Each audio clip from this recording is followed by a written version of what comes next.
इतने सारे लोग बैठे हैं और हालचाल के नाम पर केवल 2 आवाज आई है।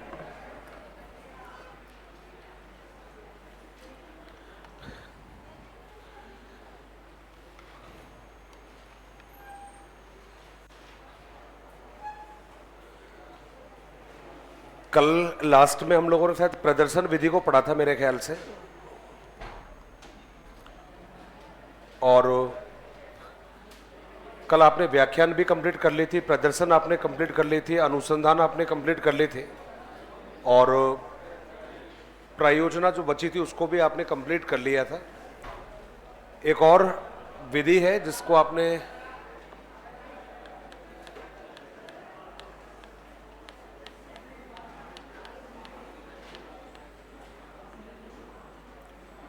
चलिए अभी आवाज अभी नहीं करें, सुनना स्टार्ट करें। 2 या 3 विधियां बाकी हैं जो आज मैं कंप्लीट करवा दूंगा आपकी। अरे भाई लास्ट में आवाज नहीं यार। और वो जो 2 या 3 जो विधियां बची है उसमें से एक विधि का नाम है शैक्षिक भ्रमण विधि। हमेशा चाहे आप सामाजिक अध्ययन की बात करिएगा और चाहे आप इसके अलावा विज्ञान की बात करिए, दोनों जगह पर इस विधि का प्रयोग किया जाता है। आप लोग कल बता रहे थे कि हिंदी को लेकर, यदि आपने हिंदी में पढ़ा हुआ है तो मुझे बता दीजिए, मैं इसको दोबारा रिपीट नहीं करूंगा। पढ़ी क्या भाई ये विधि आप लोगों ने? नहीं पढ़ी है? चलिए, तो आपसे कोई कहेगा कि भाई ये विधि होती कौन सी है ये, तो इतना ध्यान रखना है कि भाई इसका यूज कैसे करेंगे। हो सकता है कोई पब्लिक प्लेस हो सकता है जिसको आप लोगों ने सार्वजनिक स्थल कहा आपने, और ऐसा भी हो सकता है कि सार्वजनिक स्थल के अलावा कोई औद्योगिक क्षेत्र भी हो सकता है, कोई औद्योगिक स्थल हो सकता है जिसमें कोई इंडस्ट्री वगैरह हो सकती है। इसके अलावा यदि बात करें तो हो सकता है कोई प्राकृतिक स्थल भी हो सकता है। दोनों तरह के मैंने जवाब दे दिए आप लोगों के लिए।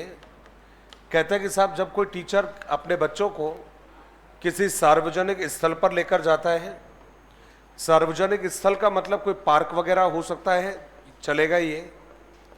हो सकता है कि इसके अलावा पार्क भी हो सकता है, पार्क नहीं है तो कोई म्यूजियम वगैरह भी हो सकता है, वहाँ पर ले जा सकता है।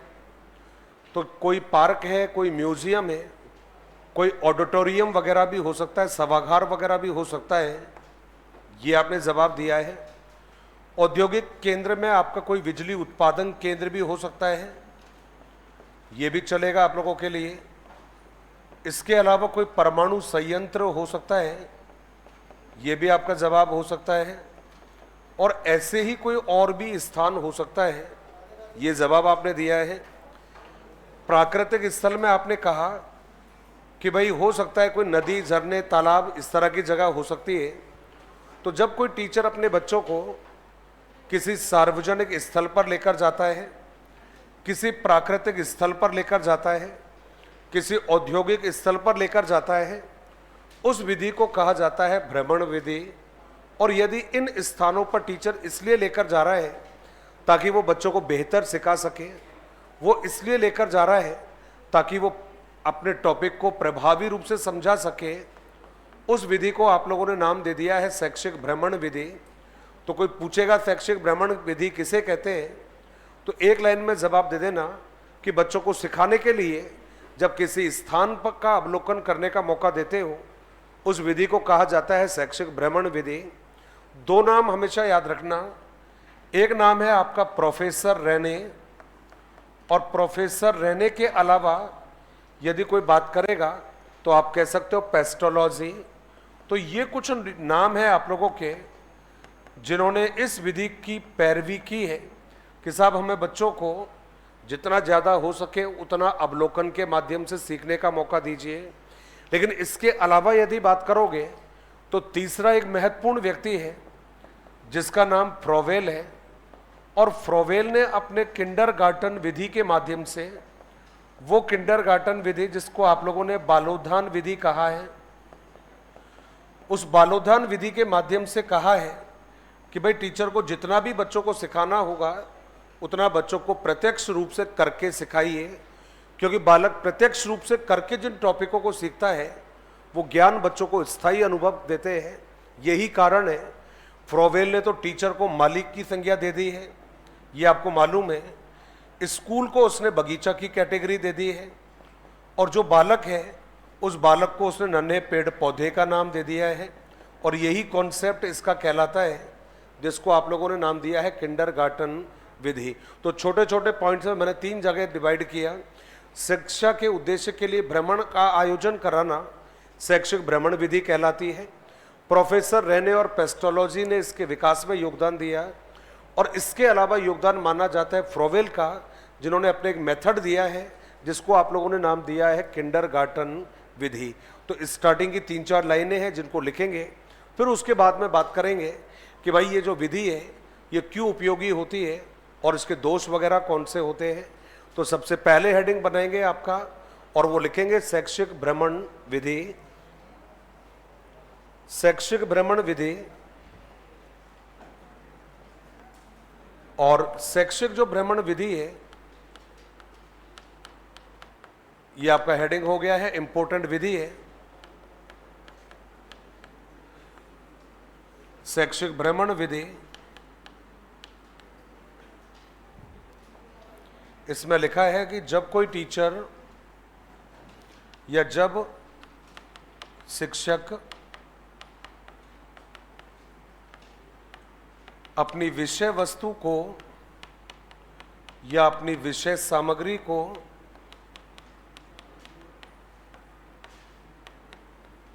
रोचक बनाने के लिए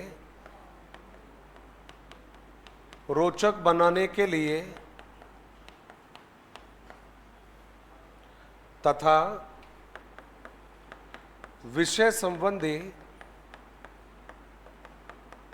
विषय संबंधी प्रत्यक्ष अनुभव प्रदान करने के लिए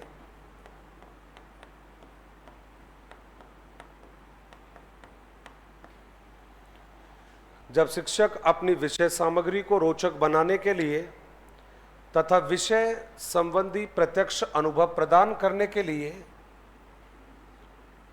किसी क्षेत्र का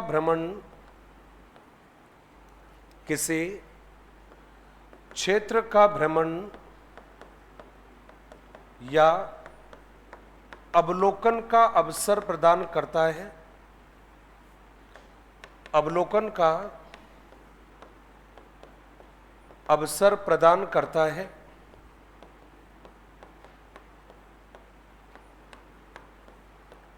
उस विधि को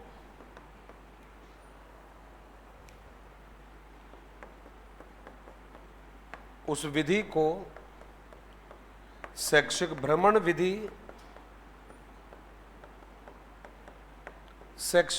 विधि या अवलोकन विधि कहते हैं।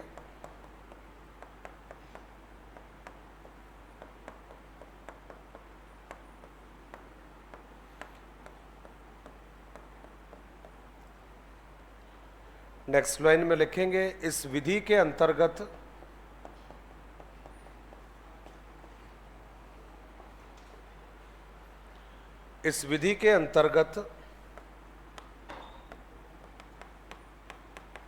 सार्वजनिक, प्राकृतिक,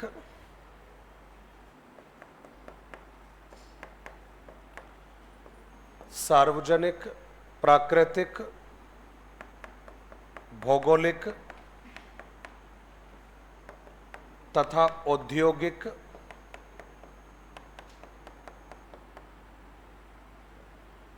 केंद्रों का अवलोकन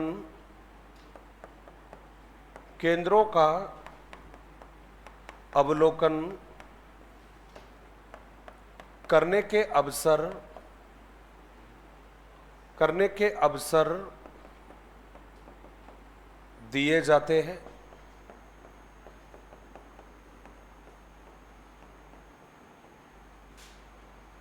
प्रोफेसर प्रोफेसर रेने एवं पेस्टोलॉजी ने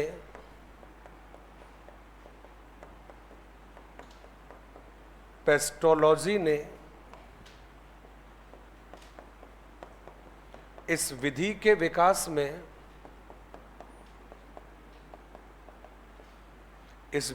विकास में योगदान दिया है।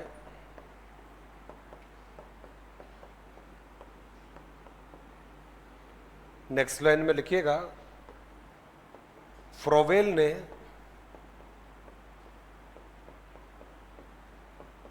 अपनी किंडरगार्टन विधि में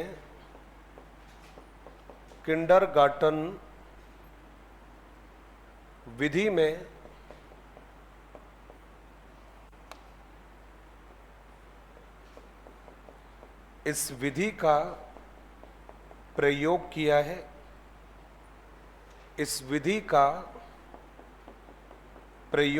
है। वैसे तो मुझे लगता है कि आपको याद रहेगा, लेकिन फिर भी आपको लगता है कि सर अभी तो याद है लेकिन बाद में भूल जाए तो क्या पता, तो ब्रैकेट में एक लाइन लिख देना या साइड में एक लाइन लिख देना, और उसमें एक लाइन में लिखना है कि भाई फ्रोवेल ने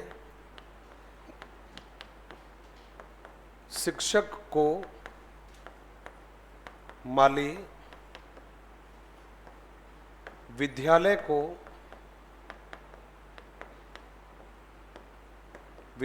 को बगीचा तथा बालकों को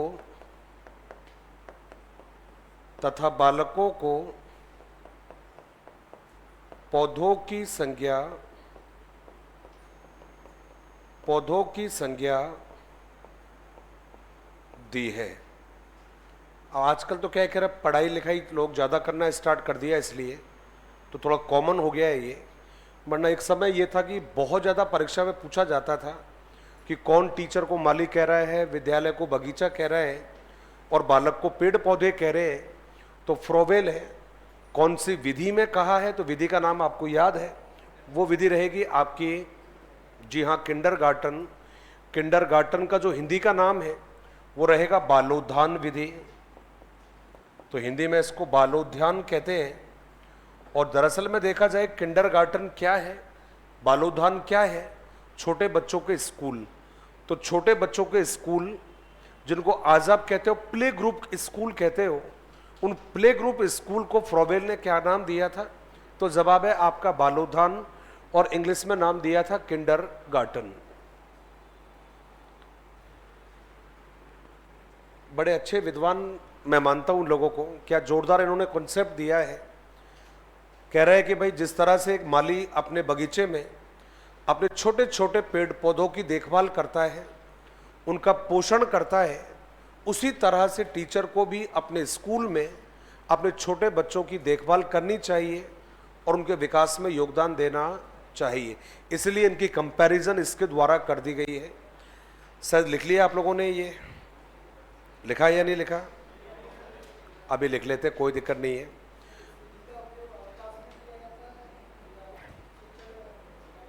कौन सी वाली का? शैक्षिक भ्रमण जो विधि है, देखो पहली बात तो ये कि शिक्षण में इसका प्रयोग किया जाता है। रही बात अवकाश में, तो अवकाश में तो हम व्यक्तिगत स्तर पर इसका प्रयोग करते हैं। टीचर और विद्यालय तो कब करेगा? शिक्षण के दौरान करेगा। और बच्चा कब करेगा इसका प्रयोग? अवकाश के समय करेगा। इसमें भी एक नियम ऐसा होता है कि आपका जो अवकाश है या तो उस अवकाश से जस्ट पहले किया जाता है। जैसे आप लोगों को ध्यान है कि खासकर हमारे राजस्थान में हमने ट्रेंड देखा है कि जो आपकी विंटर्स की छुट्टियां आती है, तो वो जो विंटर्स की छुट्टियां आएगी उनसे जस्ट पहले स्कूल बच्चों के लिए प्लानिंग करता है उनको घुमाने ले जाने के लिए। लेकिन ऐसा कोई सेट नियम नहीं है कि भाई वो विंटर्स में लेके जाएगा, वो गर्मियों में लेकर जाएगा, सर्दियों में लेकर जाएगा। ये स्कूल के ऊपर डिपेंड है, स्कूल की ऑर्गेनाइजेशन के ऊपर डिपेंड है कि वो बच्चों के घूमने के लिए प्रोग्राम कब बनाता है। तो अमूमन जो बनाया जाता है वो तो बनाया जाएगा शिक्षण के समय, लेकिन बालक जो इसका प्रयोग करेगा वो कर सकता है अवकाश के समय, क्योंकि विद्यालय के समय उसको छुट्टी लेने का अवसर नहीं दिया जाएगा। नेक्स्ट लाइन में आप हेडिंग बनाएंगे और उसमें लिखेंगे विधि के गुण। नेक्स्ट लिखेंगे विधि के गुण, और उसके विधि के गुणों में सबसे पहला गुण है, और उसमें लिखा हमने यह एक बाल केंद्रित एवं मनोवैज्ञानिक विधि है। यह एक बाल केंद्रित एवं मनोवैज्ञानिक विधि है। भाई आवाज देखो कहीं से भी आ रही है, मैं नहीं समझता कि बहुत ज्यादा जरूरी बात होगी, और वैसे भी पढ़ाई से ज्यादा जरूरी हो भी नहीं सकता कुछ भी। 3-4 बजे का टाइम होता है, लोग आराम करना पसंद करते हैं घरों में। आप तपस्या कर रहे हो उन दिनों में, तो दुख पाकर भी इस समय पर बैठे हो, धूप में आप लोग आ रहे हो। ये तो अच्छी बात है कि क्लास में थोड़ा सा एसी कूलर ये पंखा वगैरह चल रहे हैं, अदरवाइज सबसे मुश्किल समय है ये वाला। तो इस मुश्किल समय में आकर आप पढ़ाई कर रहे हो और क्लास में आकर भी बात करोगे, तो मुझे लगता है कि शायद आप आपका खुद का समय खराब कर रहे हो। ऐसा नहीं करना चाहिए। पहला जवाब है बालक केंद्रित विधि है, मनोवैज्ञानिक विधि है। बालक केंद्रित विधि इसलिए है क्योंकि बच्चा कंप्लीटली फ्री रहता है इस विधि में, ज़्यादा बच्चों के ऊपर कंट्रोल नहीं करते हैं। मनोवैज्ञानिक इसलिए है क्योंकि 2 बड़े मनोवैज्ञानिक सिद्धांत है आपके। एक तो रहेगा आपका क्रिया का सिद्धांत, और दूसरा जो जवाब दिया है आपने वो जवाब दिया है रुचि का सिद्धांत, और तीसरा भी यदि आप जोड़ना चाहोगे तो हम जवाब दे सकते हैं जिज्ञासा का सिद्धांत। देखिए भाई, ये 3 बड़े सिद्धांत हैं आपके जिनका अनुकरण ये विधि करती है। अब तीनों के तीनों मनोवैज्ञानिक सिद्धांत हैं, इसलिए हमने इसको जवाब दे दिया कि साहब ये मनोवैज्ञानिक विधि है। दूसरा जवाब बालक केंद्रित इसलिए है क्योंकि बालक को स्वतंत्रता दी जाती है इस विधि में, इसलिए आपने कहा कि बालक केंद्रित भी है। और दूसरी जवाब है मनोवैज्ञानिक विधि भी है। ऐसी विधि है जिसका प्रयोग हर लेवल के बच्चों के लिए किया जा सकता है, लेकिन फिर भी यदि हम बात करें तो जो छोटी कक्षा के बालक हैं उनके लिए बहुत ज़्यादा ज़रूरी है ये। उसका कारण है कि छोटे जो बच्चे हैं वो अवलोकन के माध्यम से, निरीक्षण के माध्यम से ज़्यादा सीखते हैं। इसलिए हमने जवाब दिया कि साहब यह है छोटे बालकों के लिए, यह छोटे बालकों के लिए तुलनात्मक रूप से अधिक उपयोगी है। यह हमने जवाब दिया है।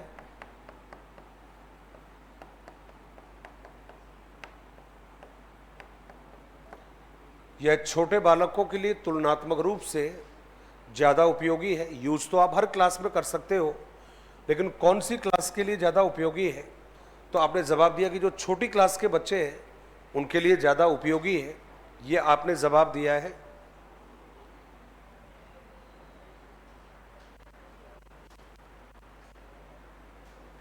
अगला जवाब हमने लिखा है, और लिखा साहब यह विधि बालकों में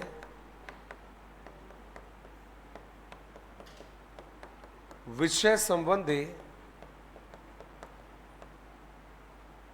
प्रत्यक्ष अनुभव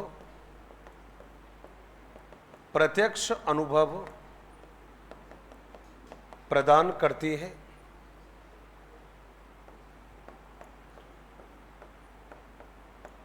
जिन्हें बालक लंबे समय तक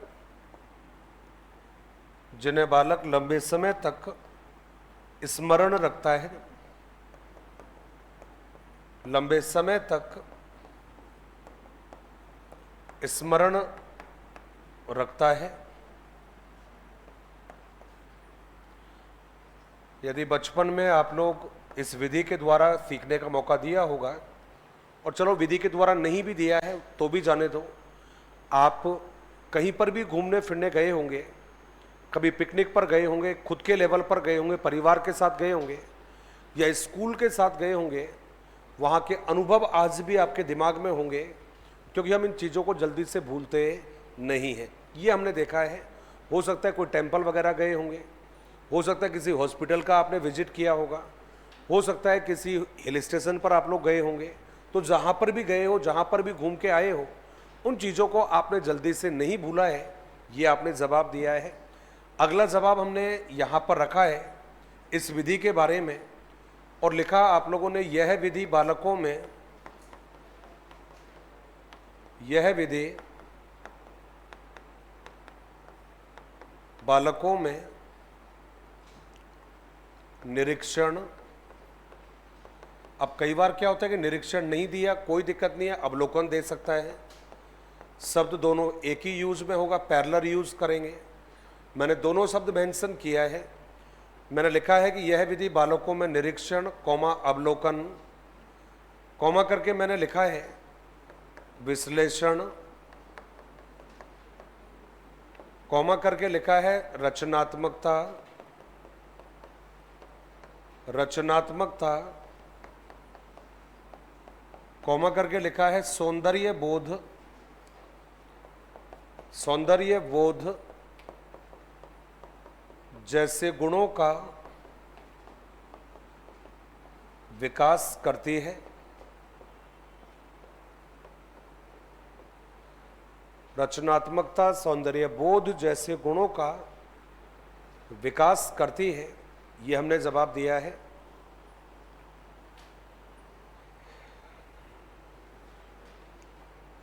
सौंदर्य बोध का मतलब है कि जो नज़ारे हैं उनको समझने की क्षमता विकसित करती है, आपकी सोच को बहुत पॉजिटिव बनाती है, जिन चीज़ों को आपने देखा है उनके प्रति आपके नज़रिए को पॉजिटिव बनाती है, उसे नाम दिया आप लोगों ने सौंदर्य बोध। तो यह विधि बालकों में निरीक्षण, अवलोकन, विश्लेषण, रचनात्मकता तथा सौंदर्य बोध जैसे गुणों का विकास करती है, ये आपने लिखा है। इससे आगे यदि बात करें तो एक ऐसी विधि है जिसमें बच्चा फिजिकली भी इन्वॉल्व होता है, शारीरिक रूप से भी एक्टिव होता है, मेंटली एक्टिव होता है, मानसिक गुणों का विकास करती है। सबसे ज़्यादा बड़ी है कि बच्चा इमोशनली भी अटैच होता है, भावनात्मक रूप से भी जुड़ता है। यही कारण है, डायरेक्टली तो हम कह सकते हैं कि यह विधि बालकों के सामाजिक, या डायरेक्टली कहिएगा कि यह विधि बालकों के सर्वांगीण जो गुण हैं उनके विकास में सहायक होती है।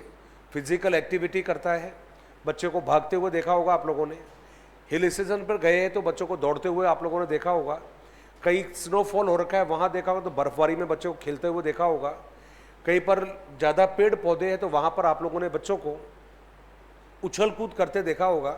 मैंने तो बड़ों को देखा है और इस तरह का देखा है जो कभी इमेजिन नहीं कर सकते। इतनी जोर से ऐसी आ गई इस बात पर। हम लोग शिमला गए थे बच्चों को टूर में लेकर, बस को भर के, तो वहाँ पर आपको मालूम है कि राजस्थान के लोग हैं, और राजस्थान के लोग तो जब खेतों में चने दिख जाते हैं तो भाई उसी पर व्हीकल को रुकवा लेते हैं, कहीं पर बेर दिख जाते हैं तो वहाँ पर भी व्हीकल को रुक जाते हैं, कोई मूंगफली का खेत दिख जाए तो वहाँ व्हीकल को रुकवा लेते हैं। अब साहब वहाँ पर उन्होंने बागान देखे। हाँ जी, अच्छा आवाज़ नहीं आ रही, अभी आ रही है क्या? अच्छा अभी कम आ रही है, ज़्यादा आ रही है? कम आ रही है। अच्छा देखो, शिमला के नाम पे तो आवाज़ ध्यान आ गई है ना। और उससे पहले बेटा जब मैंने एक पेज भर दिया, मैंने 2 पेज भर दिया, तब नहीं बोला कि आवाज़ आ रही है या नहीं आ रही है। चलिए, तो जिस तरह से रोड के दोनों तरफ हमारे यहाँ खेत होते हैं, खेतों में फसलें उगी होती है, एग्जैक्टली वैसे ही पहले लगता था फिल्मों में देखकर कि नहीं यार इतनी खूबसूरत जगह थोड़ी होती है, लेकिन वाकई जब जगह को देखा तो सच में लगा यार कि स्वर्ग यहीं पर है। खेत के दोनों तरफ एप्पल के बागान लगे हुए हैं, और जैसे ही लड़के लड़कियों की नज़र पड़ी तुरंत बस को रुकवाया, और बस को रुकवाने के बाद में कोई विंडो से उतर के भाग रहा है, कोई डायरेक्ट गेट से उतर के भाग रहा है। हर बागान के नीचे कम से कम एक पियोन, एक चौकीदार जरूर मिलेगा, जिसका रेजिडेंस भी वहीं पर होगा, खाट चारपाई कुर्सी वहाँ पर पड़ी होगी। अब साहब जैसे ही बस रुककर वहाँ पर भागते लड़के लड़कियाँ, तो वो बागान वाले जो चौकीदार है, क्योंकि सारा का सारा कॉमर्शियल खेती है, ये सारी कंपनियां हायर कर लेती है बागानों को, वो अपने वहाँ पर चौकीदार छोड़ देती है, किसानों का मीडिएटर बहुत कम रहता है। अब वहाँ पर जागने के बाद में वो रोक रहा है कि भाई तुम रुक जाओ रुक जाओ रुक जाओ, मैं तुम्हें एप्पल दे दूंगा, मैं तुम्हें खाने को दूंगा, मैं तुम्हें साफ वाली दे दूंगा, बहुत सारी कैरेट रखी रहती है। अब आपको अच्छे से मालूम है और आपने अनुभव भी किया होगा, हम वो लोग हैं जब आम का पेड़ देखते हैं और उसमें कैरिया लगी होती है, तो कैरिया भी हम गिरी हुई कैरिया नहीं खाते, हम पत्थर से उठाकर ही तोड़ना पसंद करते हैं। अब चाहे भले इस प्रयास में कितना भी समय क्यों ना लगे, लेकिन हम जब तक नहीं जाएंगे जब तक वो कैरी अपने को हाथ ना लगे। अब चाहे इस काम में 5 मिनट लगे, चाहे 10 मिनट लगे, चाहे 20 मिनट लगे, लगे तो लगे। अब भला राजस्थान का लड़का लड़की कैसे एप्पल को मांग लेगा कि वो टूटी हुई एप्पल को लेगा? साहब वो कंकर पत्थर भी मारते हैं, लकड़ी भी फेंक कर मारते हैं, उछल कूद कर भी मारते हैं। वहाँ खड़ा हुआ व्यक्ति काफ़ी रोकता है कि भाई मत खाओ मत खाओ मत खाओ, मैं तुम्हें दे दूंगा मैं तुम्हें दे दूंगा। अब साहब तुरंत तोड़ा, तोड़ने के बाद में उनको खा भी लिया। खाने के बाद में सब अपना, कोई एक ने पॉकेट में डाल लिया, कोई ने 2 पॉकेट में डाल ली। आने के बाद में अपने व्हीकल में बैठ जाते हैं। अब साहब जो साइंस को समझते हैं वो आपको अच्छे से मालूम होगा कि इस तरह के जो फ्रूट्स हमारे पास आते हैं वो डायरेक्टली नहीं होते हैं, ये प्रोसेसिंग से गुजरकर हमारे पास पहुंचते हैं। सीधी भाषा में बात करें तो ये वॉश होकर हमारे पास पहुंचते हैं। अब खासकर एप्पल को यदि आप टूटते ही या एप्पल को तोड़कर यदि आप खाओगे, उसमें फास्फोरस की मात्रा इतनी ज़्यादा होती है कि आपकी स्किन को जला देती है। यही कारण है कि जिन लोगों ने उसको डायरेक्टली खाया उन बेटों के सबके किसी का होठ जल गया, किसी की टंग जल गई, और आगे 2 दिन तक मसाले के नाम पर कुछ नहीं खाया। तो ओवरऑल एक बार जिसके साथ में ये घटना घटी वो दोबारा उस चीज़ को जिंदगी में नहीं भूलेगा।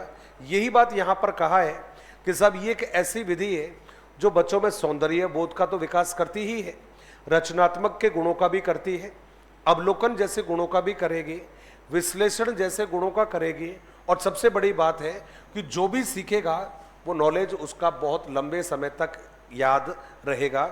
ये आपने जवाब दिया। आपने कहा सर आगे क्या रहेगा, तो मैंने अगला जवाब दिया, आपको यदि अजीब लगे तो जरूर बताना। कहते साहब यह विधि बालकों में, यह विधि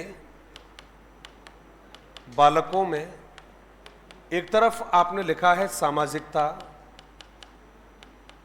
यह जवाब है आपका कि यह विधि बालकों में सामाजिकता, और सामाजिकता के साथ में आपने लिखा है सांस्कृतिक बोध, सांस्कृतिक बोध उत्पन्न करती है। यह विधि बालकों में सामाजिकता, फिर हमने लिखा है सांस्कृतिक बोध उत्पन्न करती है। सामाजिकता इसलिए लिखा है क्योंकि हम अलग अलग लोगों के संपर्क में आते हैं। सांस्कृतिक इसलिए क्योंकि अलग अलग संस्कृतियों को देखते हैं, पहचानते हैं, उनके संपर्क में आते हैं और वहाँ से अच्छी अच्छी चीज़ों को ग्रहण करते हैं। यही कारण है, एक बार बीएड कॉलेज के कुछ बच्चों को टूर पर लेकर गए थे।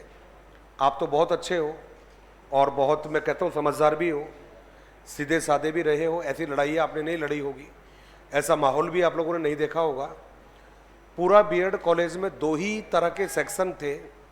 एक सेक्शन था ए और बी और दूसरा सेक्शन था सी और डी। 2 सेक्शन थे हिंदी मीडियम के और 2 सेक्शन थे इंग्लिश मीडियम के। दोनों के सेक्शन अलग, दोनों के टीचर अलग। ए और बी को हिंदी मीडियम है तो हिंदी मीडियम वाले टीचर पढ़ाएंगे, सी और डी को केवल इंग्लिश मीडियम वाले टीचर पढ़ाएंगे। आवाज़ यार आ रही है कहीं से बैक साइड में।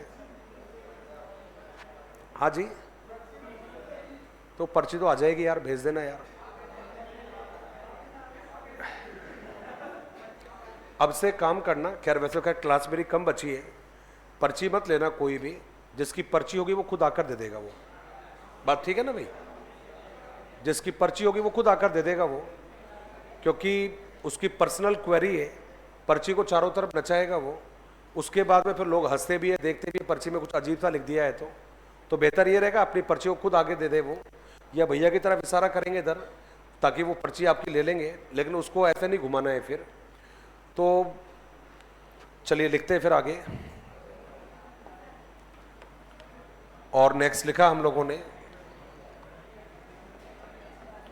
और उसमें लिखा है आप लोगों ने नेक्स्ट लिखा है, उसमें लिखा है यह विधि बालकों में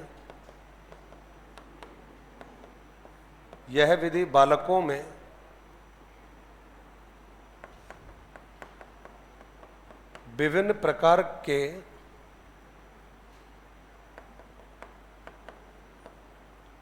प्रकार के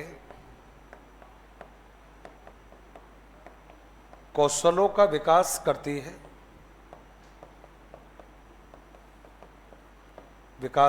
है जो जीवनगत समस्याओं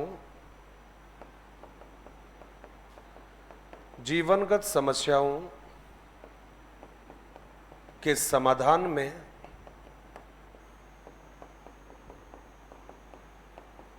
सहायक होती है। आप जब अलग अलग परिवेश में जाओगे, वहाँ की प्रॉब्लम को देखोगे, प्रॉब्लम को जानोगे, और जब आप अलग अलग स्थानों और अलग अलग लोगों के संपर्क में आओगे, उनकी प्रॉब्लम को जानोगे, तो आपको समस्याएं कम होती है। उनकी प्रॉब्लम को समझोगे तो उनके समाधान भी करना स्टार्ट करोगे। ये जवाब दिया कि भाई आपके समस्या समाधान की जो क्षमताएं हैं उनका ये विधि विकास करती है। तो ओवरऑल अच्छी विधि नज़र आई अभी तक, और कोई मुझे लगा नहीं कि कोई बहुत बड़े अवगुण है इस विधि में, क्योंकि प्रत्यक्ष विधि है इसलिए।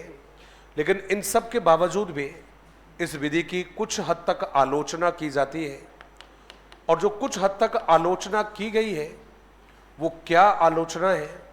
तो सबसे पहला अवगुण तो यही विधि में बताया गया कि साहब विधि में संसाधन ज़्यादा चाहिए। अब संसाधन में आपको मालूम है समय भी आएगा और धन भी आएगा, इसलिए हमने कहा कि विधि में संसाधन ज़्यादा चाहिए, इसलिए महंगी विधि है। तो पहला जवाब है विधि में संसाधनों की अधिक आवश्यकता होती है, ये आपका जवाब है। विधि में संसाधनों की अधिक आवश्यकता होती है, ये आपका जवाब है। ब्रैकेट में लिख दीजिएगा समय और धन दोनों लिखा है।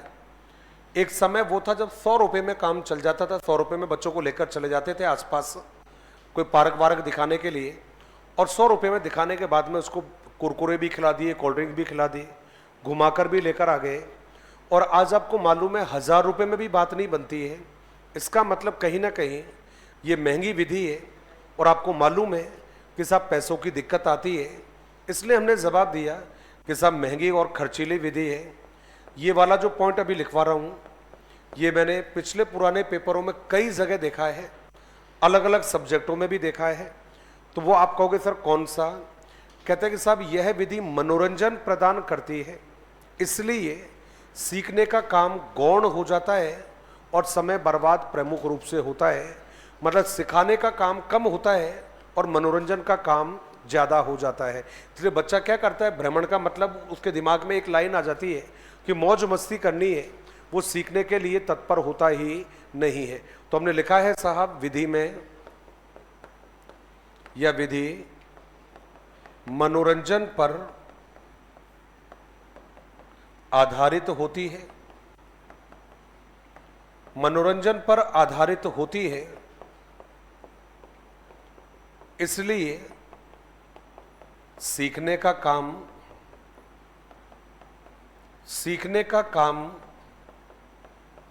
गौण बन जाता है, सीखने का काम गौण बन जाता है। तो पहला जवाब है कि भाई टाइम पास करती है, यूं कह सकते हो डायरेक्टली आप कि इस विधि में टाइम पास का जो काम है वो ज़्यादा होता है और सीखने का काम कम होता है, ये आपने जवाब दिया है। अगला यदि बात करें तो पेरेंट्स की बात करें, माता पिता की बात करें, तो माता पिता भी इस विधि को नेगेटिव मानते हैं। उनकी सोच नेगेटिव होती है, पॉजिटिव नहीं होती है।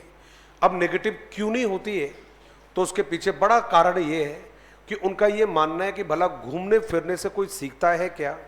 क्या घूमने फिरने से पढ़ाई होती है क्या? पढ़ाई के लिए तो घर जरूरी है, पढ़ना जरूरी है, मेहनत करना जरूरी है। यही कारण है कि माता पिता की सोच नेगेटिव होती है।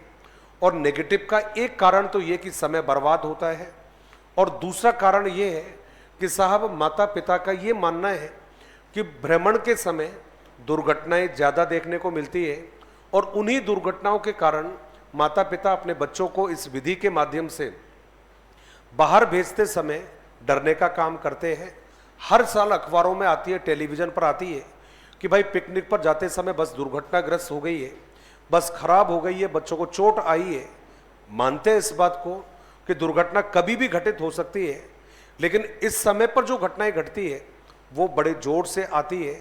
यही कारण है, आप सबको मालूम होगा, अभी शायद छुट्टियां थी, किस चीज़ की छुट्टी थी, शायद सर्दियों की छुट्टी थी, जब ज़्यादा कोल्ड पड़ रहा था, आपको ध्यान है, चारों तरफ कोहरा वगैरह पड़ रहा था, तो उस समय पर ध्यान होगा अलवर में एक बस की दुर्घटना हुई थी, याद है क्या आप लोगों को? बहरोड में एक बस की दुर्घटना हुई थी जिसमें स्कूल के जो बच्चे थे, कई बच्चों की डेथ हुई, ध्यान है क्या आप लोगों को? शायद नहीं पढ़ा, अखबार नहीं पढ़ा होगा आप लोगों ने। तो अब जब वो दुर्घटना हुई तो उस बस को भी सीज किया, बस का जो मालिक था उसको भी अरेस्ट किया, स्कूल को भी सीज कर दिया। अब सब कारण क्या निकल कर आया? अब वहां पर कह रहे हैं कि साहब जो बस का ड्राइवर है वो भी ड्राइवर अनट्रेंड है, बस जो थी वो बस भी अनफिट थी। अब आप मुझे बताइए, ये दुर्घटना घटी तब ये चीज़ें सबके सामने आई ताकि हर बच्चे के माता पिता को डर लगेगा, लेकिन जब रोज वो बस निकलती होगी उस रूट से जहाँ पर रोज आजकल आपको मालूम है आरटीओ खड़ा रहता है, वो वहाँ पर उनको नहीं दिखाई देगी। यही कारण है कि साहब इस विधि के बारे में जो माता पिता है उनका नज़रिया नेगेटिव होता है, उनको लगता है कि साहब दुर्घटना हो सकती है जिसकी वजह से बच्चों को तकलीफ उठानी पड़ सकती है। तो नेक्स्ट आप लिखेंगे इस विधि के बारे में, इस विधि के बारे में माता पिता का दृष्टिकोण, माता पिता का दृष्टिकोण नकारात्मक होता है, नकारात्मक होता है क्योंकि विधि में, क्योंकि विधि में दुर्घटनाओं की संभावना, दुर्घटनाओं की संभावना बनी रहती है। ये आपका जवाब है। तो ये हमने आंसर दे दिया कि भाई विधि के बारे में नेगेटिव सोच इसलिए भी है क्योंकि इनमें दुर्घटनाओं की संभावना ज़्यादा रहती है, ये हमने जवाब दिया। और लास्ट जो जवाब है उसमें लिखेंगे इस विधि के द्वारा, इस विधि के द्वारा नियमित रूप से, नियमित रूप से शिक्षण कराना, नियमित रूप से शिक्षण कराना संभव नहीं है। केवल कुछ प्रकरणों का ही, केवल कुछ प्रकरणों का ही अध्यापन इससे होता है। ज़्यादा प्रकरण नहीं पढ़ा सकते, ज़्यादा पाठ नहीं पढ़ा सकते। भ्रमण के माध्यम से तो कुछ ही टॉपिक है जिनको पढ़ाया जा सकता है, हम इनका रेगुलरली टीचिंग नहीं करा सकते। ये हमारा जवाब रहेगा। अब मेरा एक छोटा सा प्रश्न है आप लोगों से, और परीक्षा में आया हुआ प्रश्न है ये राजस्थान की ही परीक्षा में आया है, इसलिए मैं उसको पूछने से पहले थोड़ा सा आपसे जानकारी चाह रहा था। आप में से स्कूल या कॉलेज की तरफ से कौन कौन पिकनिक पर गए हुए हो? बहुत कम लोग गए हैं। चलिए ठीक है, तो खासकर जो लोग गए हैं मैंने देख लिया मैंने कौन कौन गए हैं। तो जो आप लोग पिकनिक पर गए थे और जो भी एक दिन दो दिन का जितने भी आपका प्रोग्राम था, तो जब वापस आए थे आप लोग, तो वापस आने के बाद में स्कूल जब आपने अटेंड किया, स्कूल जब ज्वाइन किया, तो स्कूल में आने के बाद में आप लोगों ने क्या क्या काम किए थे? पिकनिक के बाद जब आप स्कूल या कॉलेज में वापस लौटे होंगे, उस समय पर आप लोगों ने मैक्सिमम क्या क्या काम किए थे? क्या किया था? बातें की थी आप लोगों ने। हमने क्या क्या देखा, फोटोग्राफ्स हमने लिया था तो फोटोग्राफ्स दिखाए थे, वीडियोग्राफ वगैरह बनाए थे, वीडियो वगैरह हमने दिखाए थे। और क्या क्या किया था भाई? हाँ जी,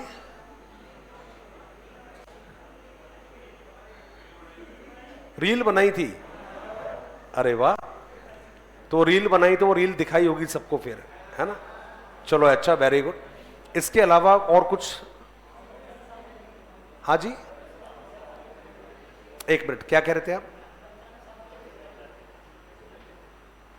ठीक है, और कुछ यूनिक नहीं बताया किसी ने? परीक्षा में आया हुआ था और आपको मालूम है ये, लेकिन किया भी होगा आप लोगों ने, लेकिन बस दिमाग में याद नहीं है।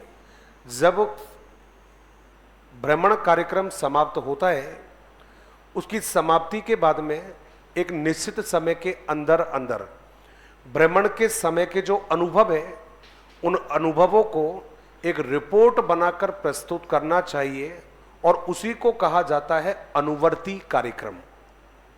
क्या कहते हैं? अनुवर्ती कार्यक्रम। तो शिक्षणोपरांत या भ्रमण के उपरांत किया जाने वाला कार्य किस नाम से जाना जाता है? भ्रमण संबंधी अनुभवों की एक रिपोर्ट बनाकर जब विद्यालय में जमा की जाती है, उसे क्या कहा जाता है? तो जवाब है आपका अनुवर्ती कार्य। तो नोट करके आप लिखेंगे। कहा था क्या स्कूल कॉलेज वालों ने आप लोगों से? कहा था क्या है? नहीं कहा था कि भाई आपको जो रिपोर्ट बनानी है, आपने क्या क्या देखा है, क्या क्या सीख कर आए, कुछ नहीं कहा इस तरह का। चलिए कोई बात नहीं।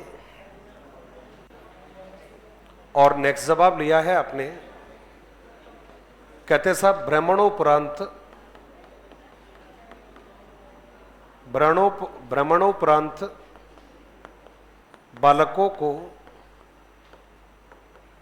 बालकों को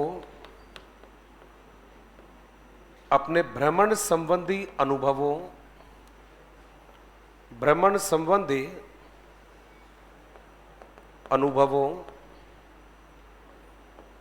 की एक रिपोर्ट,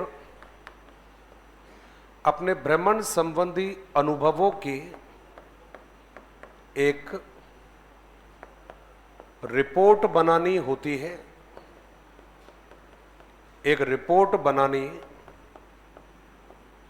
होती है, जिसे अनुवर्ती कार्य कहते हैं, जिसे अनुवर्ती कार्य कहते हैं। अनुवर्ती कार्य कहते हैं, जिसे अनुवर्ती कार्य कहते हैं।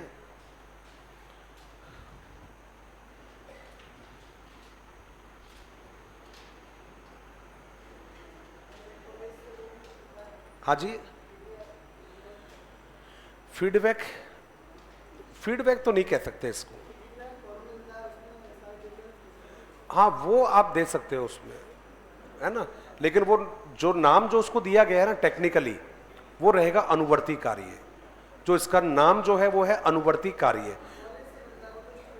देखो भाई, फॉर्म मिलता है नहीं मिलता ये तो मुझे नहीं पता, तो ये तो मैं नहीं कहूँगा, लेकिन वो जो रिपोर्ट बनती है, उस रिपोर्ट में पूरा विवरण होता है, फोटोग्राफ्स होते हैं, और वो क्यों बनवाई जाती है? ताकि अगला जो सत्र होगा, उन बच्चों को मोटिवेट करने के लिए आपने जो रिपोर्ट बनाई है, वो रिपोर्ट बच्चों को दिखाई जाती है।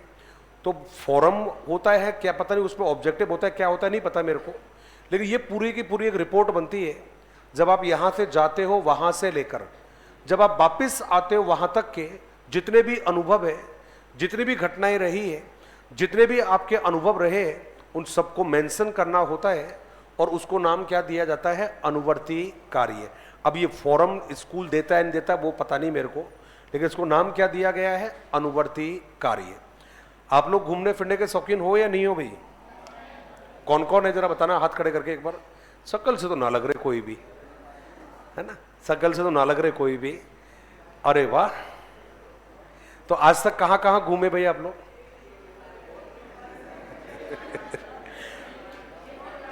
कहां कहां घूमे आजकल?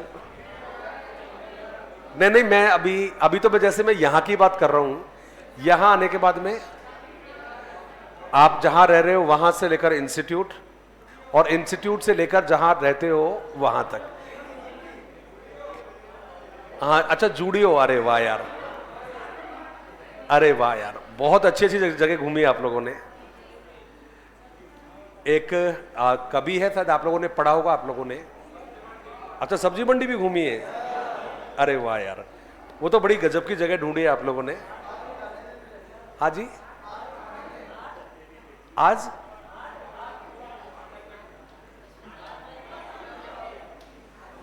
एक तो वहां से आवाज मेरे को बिल्कुल समझ में नहीं आती। मार्केट लगता है कोई यहां पर? कहां पर? महेश नगर में। मजा आता होगा उधर तो फिर। अच्छा, आज कब लगता है? शनिवार को, गुरुवार को? अच्छा, वो तो चला गया, फिर 7 दिन बाद लगेगा, फिर वो तो बंद हो गया। क्यों? ट्रैफिक के कारण। चलिए, तो एक हिंदी में कवि हुए, शायद आपने नाम सुना होगा। तो पहले क्या करता था कि जब भी ये विधि में स्टार्ट करता था मैं, तब उसकी कोटेशन को जरूर बोल देता था मैं, लेकिन पिछले कुछ महीनों से मैंने क्या कि उसको पढ़ाना बंद कर दिया है, उसका नाम नहीं लेता हूँ।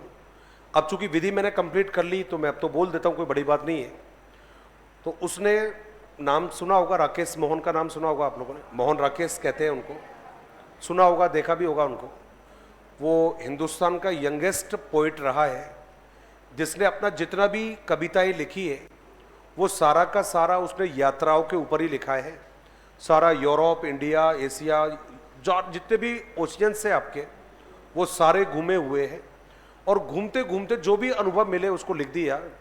तो उसने एक दिन मस्ती मस्ती में एक लाइन लिख दी, और वो हम जैसे लोगों के लिए लिखी थी, जो कम घूमना पसंद करते हैं, टाइम नहीं होता, मजबूरियां होती है, तो उनके लिए उन्होंने लिखा। और क्या लिखा कि कर ले सैर काफिर ए जिंदगानी, रिपीट कर रहा हूं, उसने कहा था कि कर ले सैर काफिर ए जिंदगानी, जिंदगानी गर रही तो नौजवानी फिर कहां। अब आप कह रहे होंगे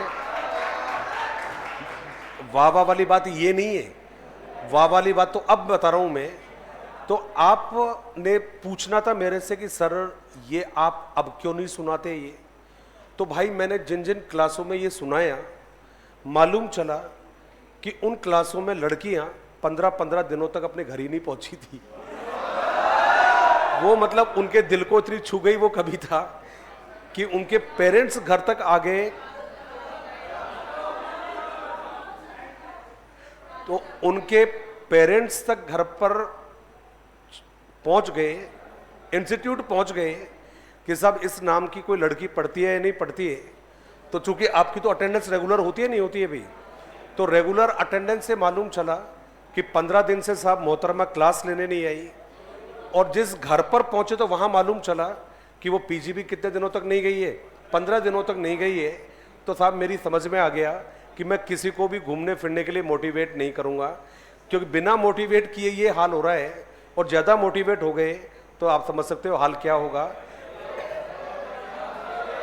अरे अरे अरे रुको, क्या हुआ? नहीं तो यही तो था, और क्या था? यही था और कुछ नहीं था इससे आगे।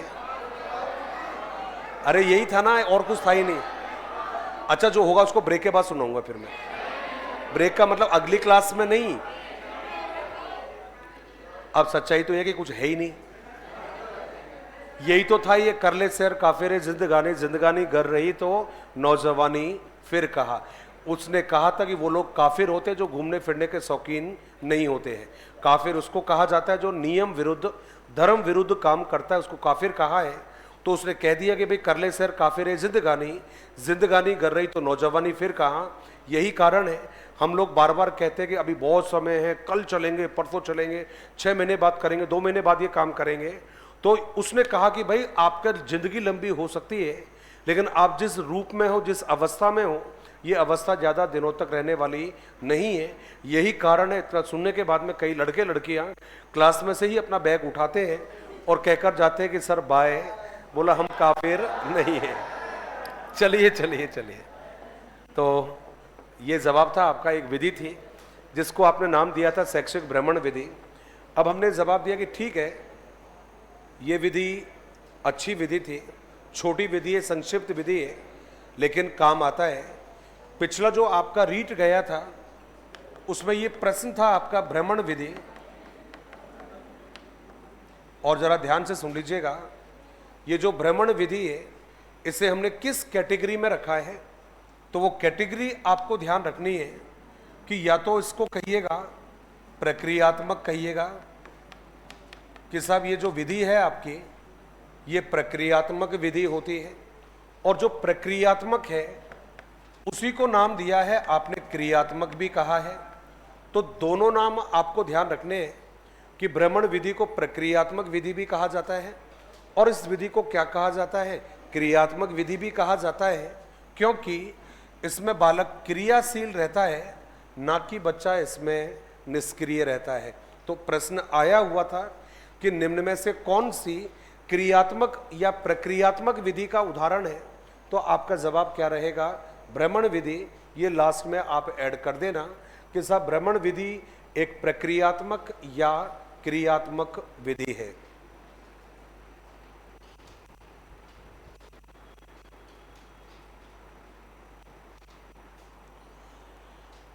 थोड़ा से जूम करना है एक बार।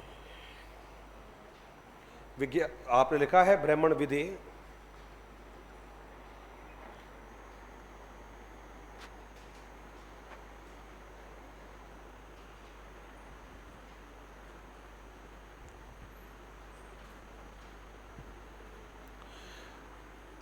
और एक जो बात है, मैंने हमारे किसी विद्यार्थी ने एक प्रश्न पूछा है कि विज्ञान की प्रकृति के बारे में आपने कहा कि जो विज्ञान है उसके नियम होते हैं और विज्ञान की जो प्रकृति है वो सार्वभौमिक होती है, लेकिन उसके जो नियम हैं वो सार्वभौमिक नहीं होते हैं।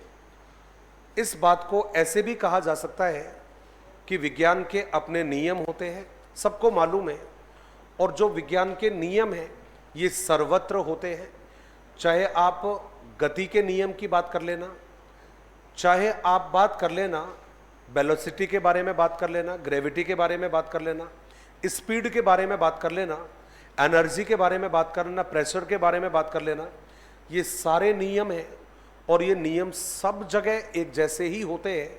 चाहे अमेरिका में पढ़ लीजिए, चाहे इंडिया में पढ़ लीजिए, नियम तो सारे इक्वल है, लेकिन इन नियमों के रिजल्ट जो होंगे वो रिजल्ट इक्वल नहीं होंगे। तो कई बार क्या करता है कि हमसे लाइन को ऐसा लिखवा देता है कि विज्ञान की प्रकृति सार्वभौमिक है लेकिन उसके नियम सार्वभौमिक नहीं है। तो ये जो कह रहा है कि नियम सार्वभौमिक नहीं है, इसको यूं भी कहा जा सकता है कि इसके नियमों के परिणाम सार्वभौमिक नहीं है। नियम तो सार्वभौमिक हो सकते हैं लेकिन नियमों के जो रिजल्ट होंगे वो रिजल्ट कभी सार्वभौमिक नहीं होते हैं। तो कहीं कोई डाउट नहीं है, विज्ञान एक सार्वभौमिक विषय है, गणित एक सार्वभौमिक विषय है। गणित के जो नियम है, विज्ञान के जो नियम है, इवन जो लिटरेचर के जो नियम है, ये लगभग सब जगह पर एक जैसे ही होते हैं, लेकिन इनके रिजल्ट सब जगह एक जैसे आए ये कोई ज़रूरी नहीं है। तो वो कोई कंफ्यूज नहीं होना है। ये लाइन आपने लिख लिया है कि प्रक्रियात्मक होती है, क्रियात्मक होती है। दो विधियों के जिक्र आप लोगों ने किए थे। एक जो विधि थी वो आप लोग बार बार कह रहे थे सर परिचर्चा विधि, अभी भी किसी ने कमेंट किया था पहले वाला ही, तो ये परिचर्चा के बारे में आप लोगों ने कहा है। इस तरह की जो विधियां होती है, वैसे तो खैर मेरा मानना है कि ये 1 to 5th में आनी नहीं चाहिए ये, देना भी नहीं चाहिए ये, क्योंकि परिचर्चा जो विधि है ये बड़ी क्लासेस के लिए काम आती है, छोटी क्लासेस में ये काम में नहीं आती है, और स्पेशली 1 to 5th में तो बिल्कुल भी काम नहीं आएगी ये। फिर भी आपने पूछा भी है, हमारे यहाँ गलतियाँ भी कर रखी है, कई बार प्रश्न भी दे दिए इन लोगों ने। तो देखिएगा, परिचर्चा विधि को आप लोग कई नामों से जानते हो। इसको चर्चा विधि भी हम कह देते हैं, इसको वाद विवाद विधि भी हम लोग कह देते हैं, तर्क वितर्क विधि भी हम इसको कहते हैं। अब इस विधि को पढ़ना कैसे है, तो सबसे पहले तो ध्यान रखना कि ये जो परिचर्चा विधि है, सामूहिक परिचर्चा विधि कहते हैं, इसका छोटा सा एक परिचय बनता है। और वो छोटा सा परिचय क्या बनता है कि सबसे पहले इस विधि को 1929 में, और 1929 में कहाँ पर, तो जवाब बनता है आपका अमेरिका में इस विधि को प्रयुक्त किया गया। और अमेरिका में भी इस विधि को सर हैरी ओवरस्ट्रीट नामक एक व्यक्ति था, उस व्यक्ति ने इस विधि को सबसे पहले हमारे सामने रखा। प्लीज बातों को ध्यान से सुनना, टेक्निकल वर्ड है, बिल्कुल नहीं पढ़ी होगी इस तरह की विधियां पहले, इंपॉर्टेंट है ये। परिचर्चा विधि का विकास अमेरिका से माना जाता है। अमेरिका में 1929 में एक विद्वान है जिसका नाम था सर हैरी ओवरस्ट्रीट। ये जो विद्वान है, इस विद्वान को इस विधि का जनक माना जाता है। इस विधि को विकसित करने का श्रेय इसी व्यक्ति को दिया जाता है, लेकिन प्रारंभ में इसका नाम परिचर्चा विधि नहीं था, इसको डिस्कशन विधि नहीं कहा जाता था। केवल ये कहा कि भाई कोई समूह में रहते हुए सिखाने की एक विधि है। यही कारण था कि 1932 में अमेरिका में ही, और अमेरिका में एक कॉन्फ्रेंस आयोजित हुई थी, और उस कॉन्फ्रेंस में वयस्क लोगों ने भाग लिया था। यही कारण है कि साहब इसको नाम भी दे दिया है, और वो रहेगा आपका एडल्ट कॉन्फ्रेंस। और ये जो एडल्ट कॉन्फ्रेंस है, इसी को हमने नाम दे दिया है प्रौढ़ सम्मेलन। तो अमेरिका में 1932 में जो प्रौढ़ सम्मेलन हुआ, उस सम्मेलन में इस विधि का नामकरण हुआ, और नामकरण होकर आपने क्या नाम रख दिया इसका, समूह परिचर्चा विधि, जिसको हम कहते हैं ग्रुप डिस्कशन मेथड। तो दो चीजें प्रारंभ में निकल कर आती है। पहला जवाब है कि भाई ऐसी विधि जिसको अमेरिका में विकसित किया गया, जिसको सबसे पहले यूज किया 1929 में एक व्यक्ति के द्वारा जिसका नाम था सर हैरी ओवरस्ट्रीट। 1932 में इसका नामकरण हुआ, और नामकरण क्या पड़ गया, परिचर्चा विधि है, सामूहिक परिचर्चा विधि। अब कहते हैं कि साहब ये जो विधि है आपके, इसमें होता क्या है, तो एक तरफ तो ये कि ये कोई नवाचारिक विधि है। अब आपने कहा कि सर नवाचारिक विधि है, इसका क्या मतलब हुआ, तो नवाचारिक का मतलब ये हुआ, कहते हैं कि साहब परंपरागत जो टीचिंग है, ट्रेडिशनल जो टीचिंग है, उसमें केवल एक टीचर होता है, और वो एक टीचर बच्चों को पढ़ाने का काम करता है। लेकिन इस विधि में क्या किया गया कि साहब विद्वानों का एक समूह बनाया गया, और वो जो विद्वानों का समूह है वो पढ़ाने का काम करेगा। वो किसी भी टॉपिक के ऊपर अपने विचारों को प्रस्तुत करेंगे, किसी समस्या के ऊपर अपने विचारों को प्रस्तुत करेंगे। यही कारण है कि इस विधि को नाम दे दिया गया कि एक नवाचारिक विधि है। अब इस विधि का यूज कैसे किया जाएगा, तो ध्यान आपको रखना है कि इस विधि का यूज करने के लिए एक समूह आपको बनाना होता है, और ये जो समूह का जो गठन है ये करना जरूरी है, क्योंकि विधि का नाम है परिचर्चा विधि, पूरा नाम होता है समूह परिचर्चा विधि। अब ये जो समूह परिचर्चा विधि है, इसमें आपको एक ग्रुप बनाना होगा। अब ये जो ग्रुप आप बनाओगे, इसमें कौन कौन लोग शामिल होंगे, तो ध्यान रखना सबसे पहले इसमें एक व्यक्ति शामिल होता है जिसको नाम दिया जाता है अनुदेशक। अनुदेशक को आप लोग इंग्लिश में इंस्ट्रक्टर कहते हो। तो पहला व्यक्ति है अनुदेशक, जिसको नाम दिया है आपने इंस्ट्रक्टर, पहला व्यक्ति है। उसके बाद में एक दूसरा व्यक्ति भी आपके सामने आएगा, और ये जो दूसरा व्यक्ति आएगा इसका नाम क्या रहेगा, अध्यक्ष रहेगा। पटेल है भैया ये, ये दूसरा नाम भी जरूरी है जिसको आपने अध्यक्ष नाम दिया है। इसमें तीसरे लोग भी शामिल होते हैं और तीसरी कैटेगरी के जो लोग हैं इनको कहा जाता है विषय के विशेषज्ञ कहा गया है आपने। ये हो गया विषय के विशेषज्ञ। और भाई चौथे प्रकार के लोग भी होते हैं और ये जो चौथे प्रकार के लोग हैं इनको आप लोगों ने क्या नाम दिया है? तो भाई इनको नाम दिया है आपने श्रोता कहा है आपने। अब देखिएगा, मैं तो हमेशा पढ़ाई को सिंपल बनाने में विश्वास करता हूं। देखा जाए तो मेरी 2 स्लाइड पर ये आधी विधि हो गई है, 2 पेज पर 2 स्लाइड में ये आधी विधि हो गई है। आधी विधि कैसे हुआ है आप खुद देख सकते हो। कहते हैं साहब परिचर्चा या समूह परिचर्चा विधि का नाम है। जनक माना जाता है सर हेनरी ओवर स्ट्रीट को माना जाता है। विकास हुआ अमेरिका में, सबसे पहले इसको देखा गया 1929 में। इसका नामकरण 1932 में हुआ अमेरिका के प्रौढ़ सम्मेलन में। ये एक नवाचारिक विधि है। इस विधि का संचालन करने के लिए एक समूह का गठन किया जाता है और उस समूह में 4 प्रकार के लोग शामिल होते हैं। ये 4 प्रकार के कौन है? कहते साहब अनुदेशक होता है पहले नंबर पर, ये फर्स्ट हो गया है अनुदेशक। सेकंड पर होता है अध्यक्ष, थर्ड पर होता है विषय के विशेषज्ञ और कहते हैं साहब 4 जो है ये रहते हैं आपके श्रोता। अब इस विधि को कैसे यूज करोगे? अध्यक्ष क्या करेगा, अनुदेशक क्या करेगा, ये तमाम बातें मैं करूंगा लेकिन इन बातों को लिखवाने के बाद। तो हेडिंग जो रहेगा आपका वो क्या रहेगा? समूह परिचर्चा विधि। समूह परिचर्चा विधि आपने हेडिंग में बनाना है। और समूह, मैं फिर रिपीट कर दिया, मैंने हर टॉपिक को स्टार्टिंग ऐसे ही किया है मैंने। ये शॉर्ट नोट है भाई आपके, ये तो इनको इसी तरह से आपको भी ध्यान में रखना है घर पर रहते हुए। हमने नाम लिखा है समूह परिचर्चा विधि और उसमें लिखा आप लोगों ने समूह परिचर्चा एक नवाचारिक विधि है। समूह परिचर्चा एक नवाचारिक विधि है।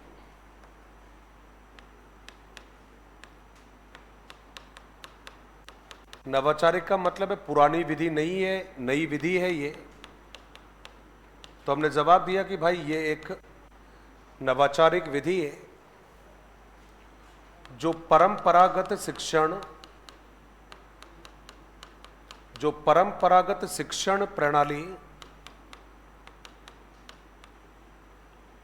के विपरीत, परंपरागत शिक्षण के विपरीत सिखाने पर जोर देती है। इस विधि में विषय के विशेषज्ञ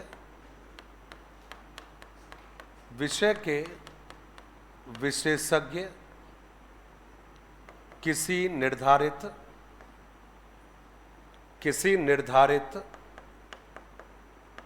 प्रकरण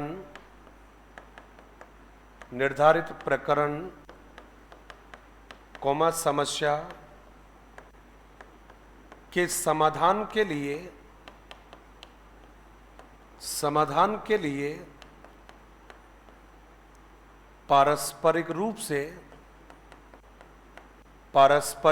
से वैचारिक क्रियाएं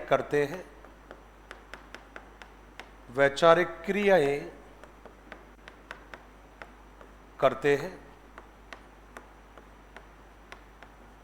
इसलिए इस विधि की प्रकृति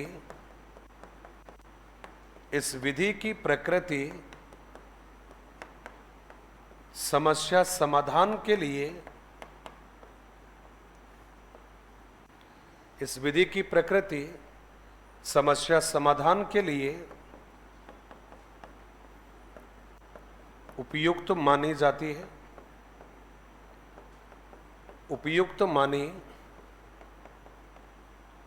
है। समस्या समाधान के लिए उपयुक्त मानी जाती है, ये हमने जवाब दिया है। अगला जवाब है और उसमें लिखेंगे इस विधि का विकास, इस विधि का विकास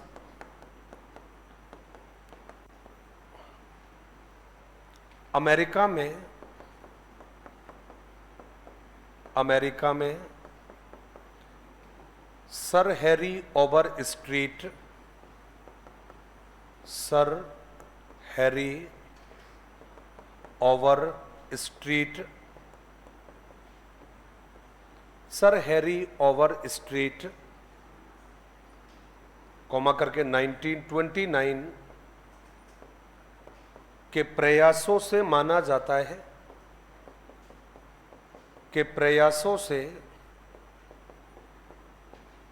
माना जाता है, के प्रयासों से माना जाता है। इस विधि का विकास अमेरिका में सर हैरी ओवर स्ट्रीट 1929 के प्रयासों से माना जाता है। तो व्यक्ति का नाम याद रखना है, देश का नाम रखना है, वर्ष का नाम याद रखना है। इसमें कौन सी बात छिपी है?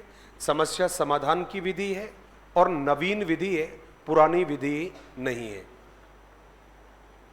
नवाचारिक विधि है, समूह में शिक्षण कराने पर बल देती है, समस्या समाधान के लिए उपयोगी है, अमेरिका में विकसित हुई, 1929 में इसको यूज में लिया है और इसके विकास का श्रेय सर हैरी ओवर स्ट्रीट को दिया जाता है।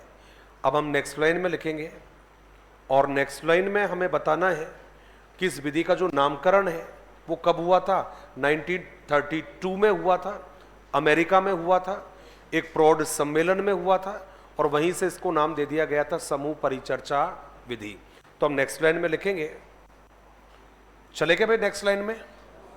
अरे वाह यार, वेरी गुड, थैंक यू। हमने लिखा है इस विधि का वर्तमान नामकरण, अब वर्तमान नामकरण वही है समूह परिचर्चा विधि, अमेरिका में आयोजित हुए, अमेरिका में आयोजित हुए प्रौढ़ सम्मेलन, अमेरिका में आयोजित हुए प्रौढ़ सम्मेलन वर्ष भी लिख देंगे 1932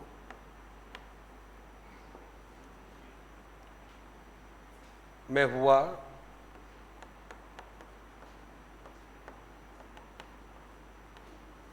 नेक्स्ट लाइन में हमने लिखना है इस विधि के द्वारा, इस विधि के द्वारा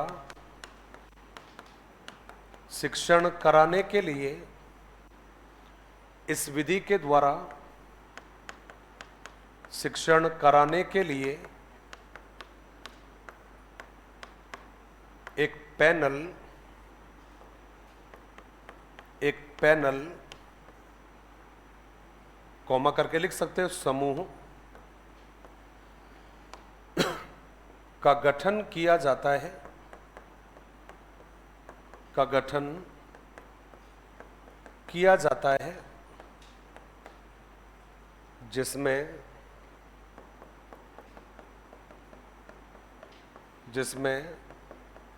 निम्न सदस्य होते हैं, जिसमें निम्न सदस्य होते हैं। 4 प्रकार के लोग हैं। पहला होता है अनुदेशक, दूसरा नाम है अध्यक्ष, तीसरे का नाम है विषय के विशेषज्ञ और लास्ट हो गया है श्रोता। पहले दोनों के बारे में ही प्रश्न पूछे गए हैं, तीसरे चौथे के बारे में कोई प्रश्न नहीं आता है। प्रश्न आता है अनुदेशक के बारे में और पूछा जाता है अध्यक्ष के बारे में। लिख लिया हो तो बताइए फिर एक बार। लिख लिया? चले आगे। पहला हेडिंग बनाएंगे और लिखेंगे अनुदेशक। पहला रहेगा अनुदेशक। पहला जो नाम है उसका नाम है अनुदेशक।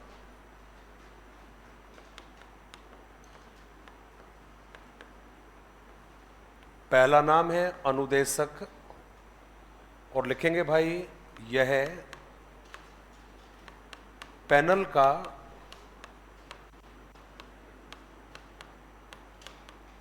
महत्वपूर्ण सदस्य है जो परिचर्चा संबंधी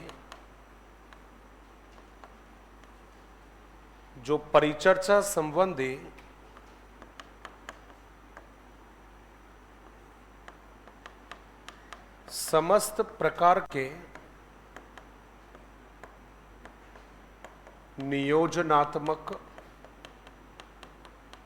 नियोजनात्मक कार्य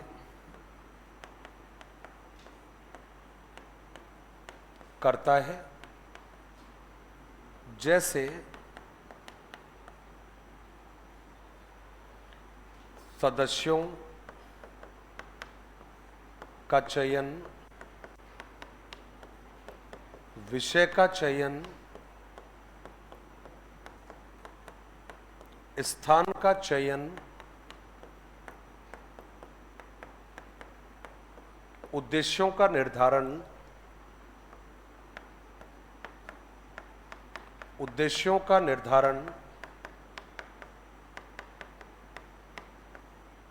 दायित्वों का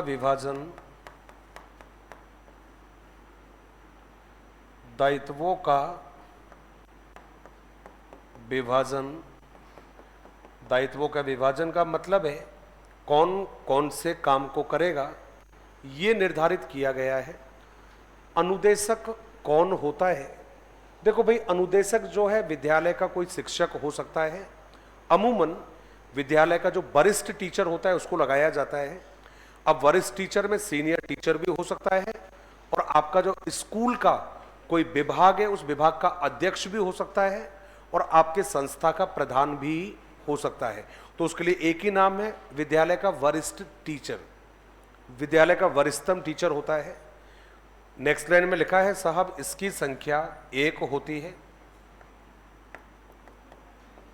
इसकी संख्या 1 होती है मतलब अनुदेशक कितने होते हैं भाई? 1 होता है, ज्यादा नहीं होते हैं।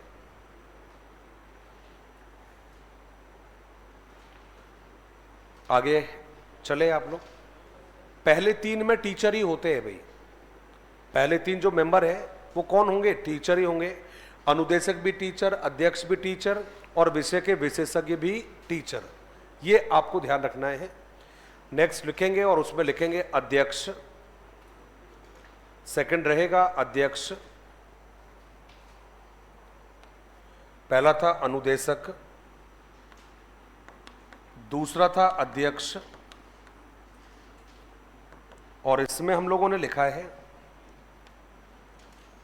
साहब यह चर्चा का, या यह परिचर्चा लिख सकते हैं कि साहब यह परिचर्चा का प्रमुख सदस्य है। और प्लीज कंफ्यूजन ना हो इसलिए ध्यान से सुन लीजिएगा। पैनल का प्रमुख व्यक्ति होता है अनुदेशक और चर्चा का प्रमुख व्यक्ति कौन होता है? तो जवाब है आपका अध्यक्ष। रिपीट कर रहा हूं, पैनल का महत्वपूर्ण व्यक्ति अनुदेशक होता है और पैनल परिचर्चा का महत्वपूर्ण सदस्य कौन होता है? अध्यक्ष। क्यों भाई, ये ऐसा क्यों बोला मैंने कि पैनल का महत्वपूर्ण सदस्य होता है अनुदेशक और पैनल परिचर्चा का महत्वपूर्ण सदस्य होता है ये? तो उसका कारण है, पहला जो व्यक्ति है वो सारी योजना वही बनाता है, इसलिए वो पैनल का महत्वपूर्ण सदस्य है। लेकिन चर्चा का महत्वपूर्ण सदस्य ये है क्योंकि पर्दे के आगे यही रहता है और पूरी चर्चा को आयोजित ये व्यक्ति करवाता है, इसलिए परिचर्चा का महत्वपूर्ण व्यक्ति अध्यक्ष को माना जाता है। प्रश्न आया हुआ है ये कि साहब पैनल परिचर्चा का प्रमुख सदस्य कौन है? तो जवाब है आपका अनुदेशक। और केवल पूछेगा पैनल का प्रमुख सदस्य कौन है, तो जवाब रहेगा अनुदेशक। तो हमने लिखा यह परिचर्चा का प्रमुख सदस्य है जो पैनल परिचर्चा, जो पैनल परिचर्चा का आयोजन। अब कई बार क्या होता है कि आयोजन शब्द नहीं समझ में आए, इसलिए मैंने साथ में लिख दिया है क्रियान्वयन, नियंत्रण करने का कार्य करता है।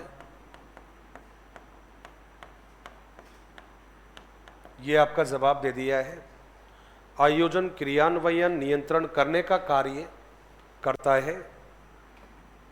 अध्यक्ष को विषय का विशेषज्ञ होना, विषय का विशेषज्ञ होना अनिवार्य है। विषय का विशेषज्ञ होना अनिवार्य है क्योंकि सभी सदस्यों के विचारों का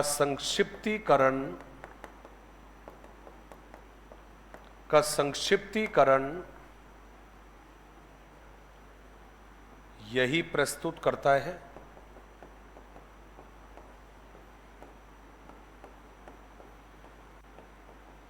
तो इनका जो संक्षिप्तीकरण है वो यही प्रस्तुत करता है।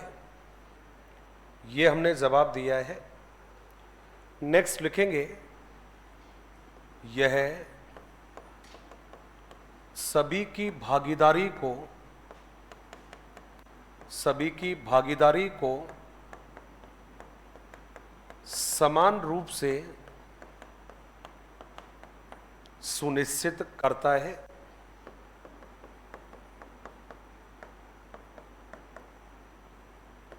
इसलिए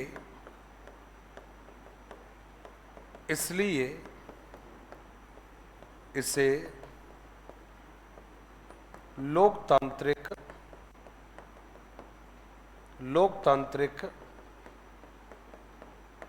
सिद्धांतों के प्रति निष्ठावान होना आवश्यक है। लोकतांत्रिक सिद्धांतों के प्रति निष्ठावान होना आवश्यक है। और भाई इसकी संख्या भी एक ही होती है, इसकी संख्या भी एक होती है, इसकी संख्या भी एक होती है। क्योंकि आपको मालूम है ना भाई, ज्यादा पटेल हो जाएंगे तो फिर इनको कंट्रोल करना बड़ा मुश्किल हो जाएगा, है ना। अध्यक्ष तो एक ही बहुत होता है। जहां जहां अध्यक्ष एक से ज्यादा होते हैं वहां गड़बड़ियां फैलती है। इसलिए मुखिया अध्यक्ष कितने होने चाहिए? एक ही होना चाहिए, ये जरूरी है। ये थर्ड आएगा विषय के विशेषज्ञ। पहले आप लिख लो एक बार अच्छे से।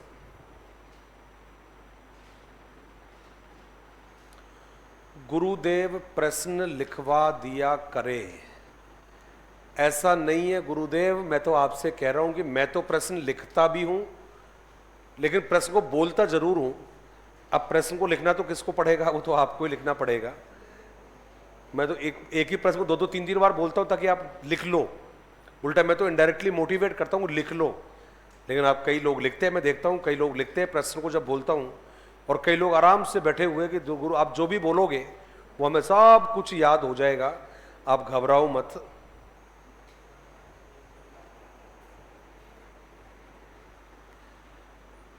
ये लिखा क्या आप लोगों ने? ये लिखा सभी ने? अरे वाह यार। थर्ड फिर लिख देंगे विषय के विशेषज्ञ। अनुदेशक हो गया है, अध्यक्ष हो गया है, थर्ड हो गया है विषय के विशेषज्ञ।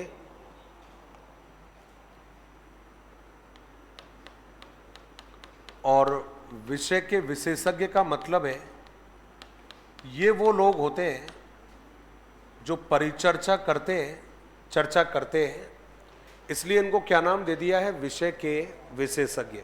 जो टॉपिक आपने लिया है उस टॉपिक के अनुभवी होते हैं ये।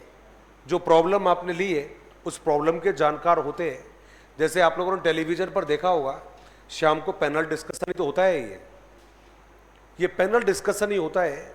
जैसे मान लो आज के दिन भर की कोई महत्वपूर्ण घटना होगी, उसी घटना के ऊपर ये शाम को चर्चा करवा देते हैं। और उस चर्चा में लोग किसको बुलाते हैं, टीवी वाले, जो उस विषय के जानकार होते हैं। उसको नाम दिया है आपने विषय के विशेषज्ञ। होते कौन है, विषय के अनुभवी होते हैं, ये विषय के ज्ञाता होते हैं। इनकी संख्या कितनी होती है, तो भाई देखिए अमूमन ये बताया गया है कि 4 से लेकर 8 के बीच में इनकी संख्या हो सकती है। मतलब न्यूनतम संख्या 4 होनी चाहिए और मैक्सिमम जो संख्या है वो 8 होनी चाहिए। अब होने को तो देखो भाई 10 भी होती है, लेकिन उनको कंट्रोल करना फिर बस की बात नहीं होता है। क्योंकि आपको अच्छे से मालूम है, चर्चा चाहे घर की हो, चाहे मकान की हो, चाहे समाज की हो, चाहे देश की चर्चा हो, बहुत अच्छे तरीके से स्टार्ट होती है, लेकिन चर्चा का जो अंत होता है वो कभी अच्छे से नहीं होता। हमने तो टेलीविज़न पर भी देखा था, आपने भी देखा होगा, एक चर्चा चल रही थी नेशनल टीवी के ऊपर। और चर्चा क्या थी, पता नहीं किस बात पर चल रही थी। तो कहते हैं वो सदस्यों के बीच में गहमा गहमी हो गई थी, जोरदार वाली हो गई थी। ऐसे उनके सीटें लगा रखी थी खड़े होने की, इस टाइप से। एक यहाँ खड़ा है, दूसरा वहाँ खड़ा है, तीसरा वहाँ खड़ा। अब वो डिस्प्यूट हुआ, तो डिस्प्यूट होने के बाद में एक महिला थी उनके बीच में, वो आकर वो पुरुष के आगे जैसे यहाँ आके वो बोलना स्टार्ट किया। अब वो जोर जोर से ऐसे ऐसे हाथ करके बोल रही, तो इधर तो वो हाथ करके बोल रही, जिस मेंबर के आगे जाकर खड़ी हुई वो मेंबर भी ऐसे हाथ करके बोल रहा था। अब दोनों में बहुत ज़्यादा बहस हुई। उस महिला ने उठाकर एक चिपका दिया उस पुरुष के। ये टीवी में आ रहा था, ये डिबेट पे जो था वो। अब भाई साहब उसको दिया तो वो हिल गया बेचारा वो, क्योंकि उसको विश्वास ही नहीं था कि ऐसा हो सकता है। तब लगा नारी सशक्तिकरण वाली बात आई। और भाई साहब उस भाई साहब ने आओ देखा ना ताओ, उसने फिर चिपका दिया, उसके सामने वाली के चिपका दिया।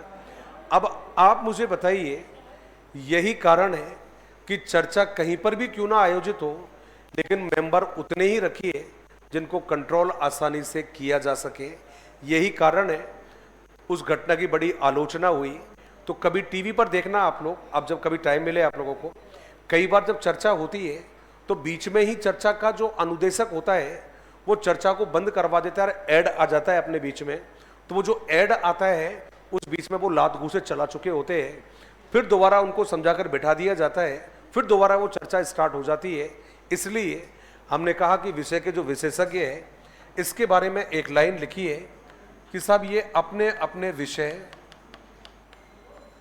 ये अपने अपने विषय कॉमा करके क्षेत्र के अनुभवी होते हैं। अनुभवी होते हैं जो विषय क्षेत्र के अनुभवी होते हैं जो विषय पर अपने समयानुसार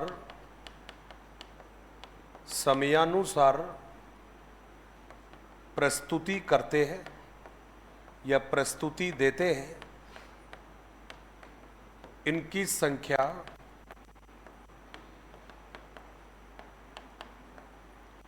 संख्या 4 से 8 के मध्य में, 4 से 8 के मध्य में हो सकती है।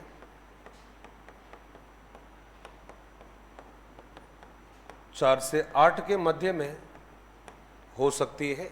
मिनिमम 4 हो सकते हैं, मैक्सिमम कितने हो सकते हैं, 8 हो सकते हैं। ये आपका जवाब दिया है। और इसके बाद में आता है श्रोता। श्रोता का काम होता है चर्चा को ध्यानपूर्वक सुनना, ध्यानपूर्वक समझना, और जब उनको कोई डाउट लगे, कोई उनको आवश्यक लगे, तो किसी भी संबंधित सदस्य से वो अपने प्रश्न पूछ सकते हैं। उनको आपने क्या नाम दिया है, श्रोता कहा है। तो आप उनको श्रोता भी कह सकते हो, आप उनको चाहो तो दर्शक भी कह सकते हो, जो चर्चा को मजे से सुनते हैं। उनसे उम्मीद की जाती है कि भैया बिना डिस्टर्ब के आप चर्चा को सुने, चर्चा का आनंद उठाएं, और यदि कोई भी डाउट आपके माइंड में है तो आप जिस सदस्य से चाहे उसे आप प्रश्न पूछ सकते हो। ये होते हैं आपके लास्ट वाले, और उनको नाम दिया है आपने दर्शक या श्रोता। तो लास्ट में आपका जवाब रहेगा, और वो जवाब दिया है आपने श्रोता। लास्ट वाला नाम है श्रोता, और इसमें हमने लिखा है, इसमें हमने लिखा साहब ये परिचर्चा में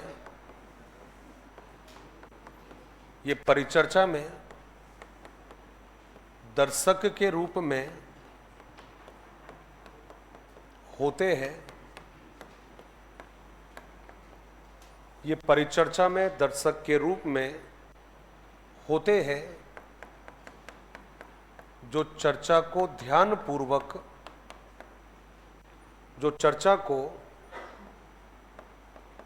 ध्यानपूर्वक सुनने का काम करते हैं तथा अपनी जिज्ञासा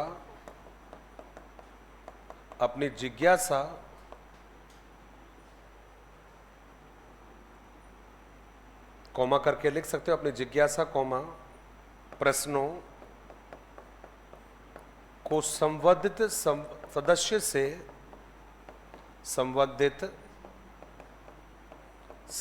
से पूछ सकते हैं। ये आपका जवाब हो गया है। इनकी संख्या कितनी होती है भाई? हाँ जी, फिक्स नहीं है, मतलब कोई मिनिमम मैक्सिमम है क्या? नहीं, कितनी भी हो सकती है।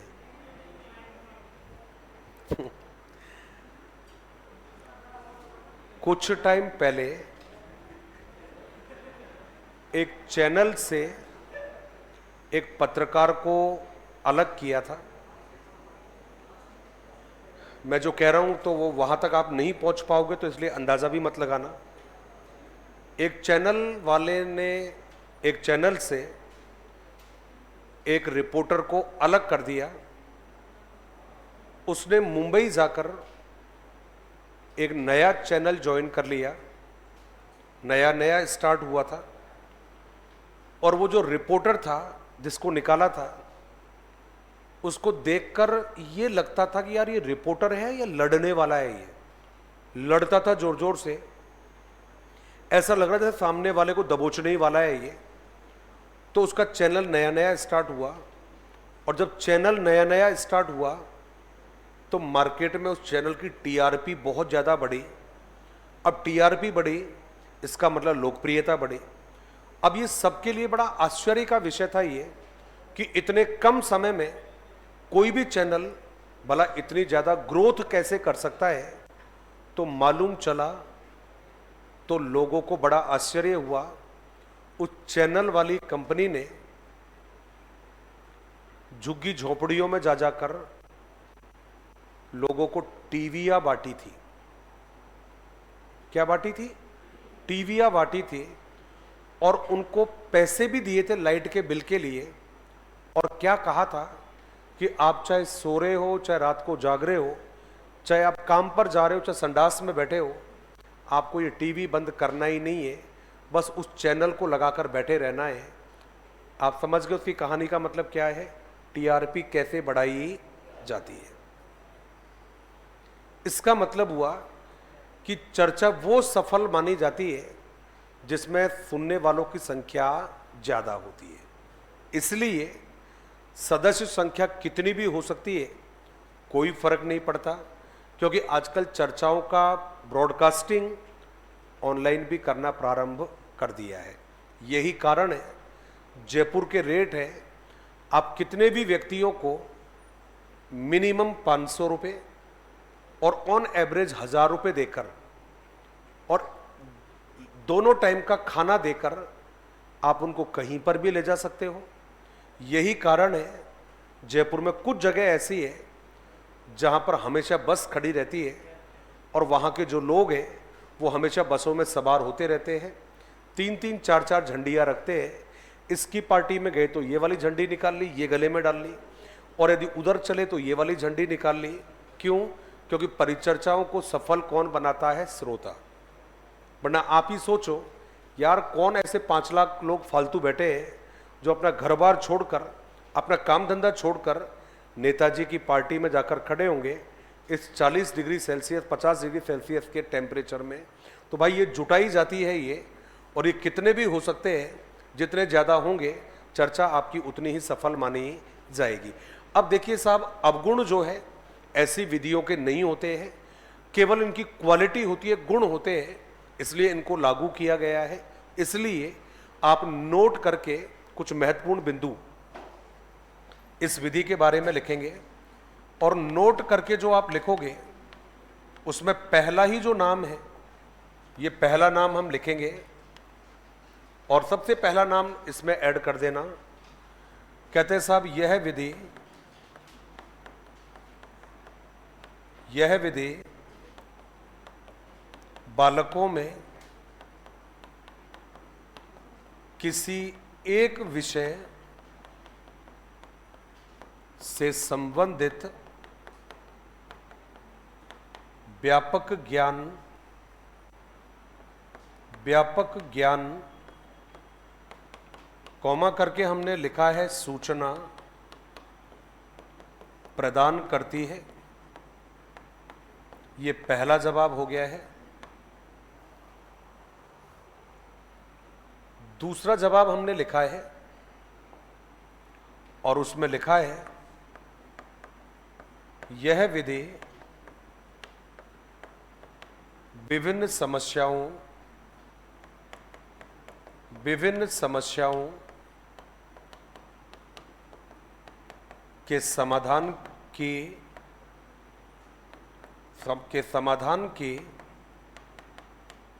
अंतर्दृष्टि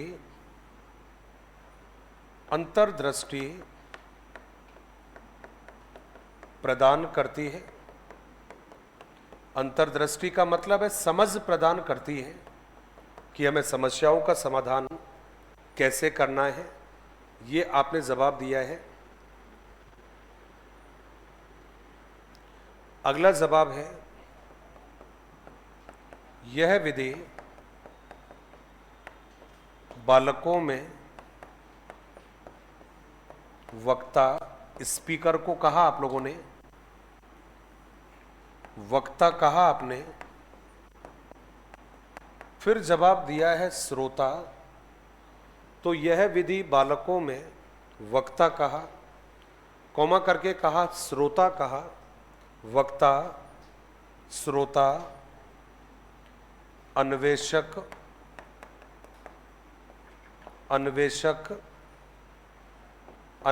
के लिए हमने दूसरा शब्द भी लिख दिया है विश्लेषक,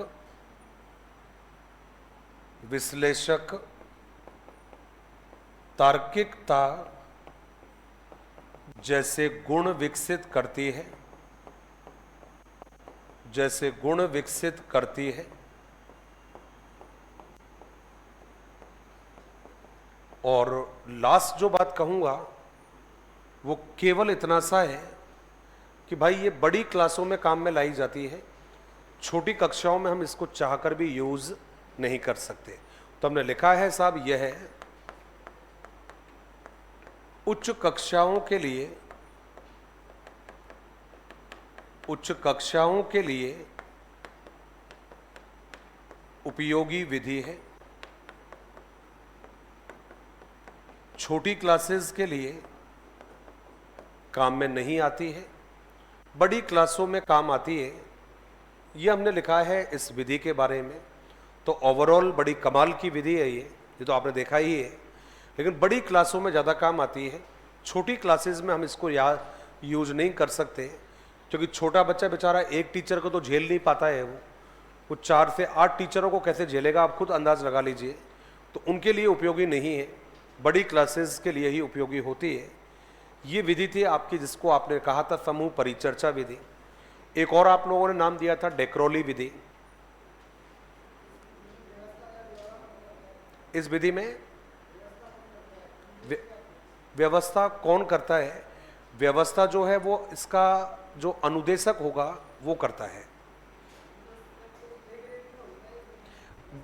चर्चा होती है अध्यक्ष की देखरेख में, और जो व्यवस्था वाले काम है हमने लिखा भी है ना सारे।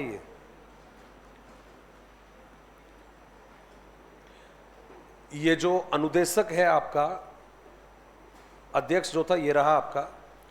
परिचर्चा का प्रमुख सदस्य है, आयोजन क्रियान्वयन नियंत्रण करने का काम आपका जो करेगा वो अध्यक्ष करेगा। तैयारियां सारी करेगा आपका अनुदेशक, और क्रियान्वयन करते समय जो भी जरूरत पड़ेगी वो सारे काम कौन करेगा? तो जवाब रहेगा आपका जी हां अध्यक्ष। ये आपका जवाब है। अब आपने कहा था एक डेक्रोली विधि के बारे में और कहा था आप लोगों ने। कुछ भी कहिए, नाराज तो मैं जोरदार हूं खैर आप लोगों से, और मेरे पास जो आपसे नाराज होने की बड़ी वजह भी है। नहीं यार, ऐसे कहते नहीं रहूंगा भाई। हाँ, नाराज रहूंगा ना यार आपसे। यार इनको ना ये सब विधि लैंग्वेज में पढ़ी जाती है। ये आप पढ़ लेते तो इनको मेरे को थोड़ी पढ़ाना पड़ता है यार इनको। लेकिन कहते हैं ना कि कोई, हाँ ये जवाब सही था, कोई बात नहीं। ये अच्छा लगा मेरे को ये। चलिए कोई बात नहीं। नहीं यार, आपका रिजल्ट अच्छा जाए, पेपर आपके अच्छे हो, बस इसके लिए कुछ भी करना पड़े ज़्यादा फर्क नहीं पड़ता है। डेक्रोली जो विधि है, इसमें सबसे पहला नाम जानता है कि इस विधि का एक जनक माना जाता है, और जो जनक है वो एक डॉक्टर है, और जिनका नाम था ओविड डेक्रोली। डेक्रोली विधि को देने वाले एक डॉक्टर थे, और उन डॉक्टर साहब का जो नाम था वो नाम था ओविड डेक्रोली। अब भाई सबसे पहले क्या था, इनके मन में एक बड़ा प्रश्न था कि भाई ये जो बच्चे मंदबुद्धि बच्चे होते हैं, किसी भी गंभीर बीमारी से ग्रसित बच्चे हैं, तो क्या हम इन बच्चों को सामान्य तरीके से सिखा सकते हैं या नहीं सिखा सकते हैं? तो इस कार्य को करने के लिए इन्होंने विद्यालयों की स्थापना की, और उन विद्यालयों को इस डेक्रोली के नाम से ही जाना गया। तो आपने जवाब दिया है सबसे पहले, और आपका पहला जवाब रहेगा, मैं इसको इसी तरह से लिखवाऊंगा। कहीं आप सोच रहे हो कि सर एक एक इसमें लाइन लिखवाओगे, तो इस विधि का जो जनक है वो जनक तो कौन है? ओविड डेक्रोली है, पहला जवाब है।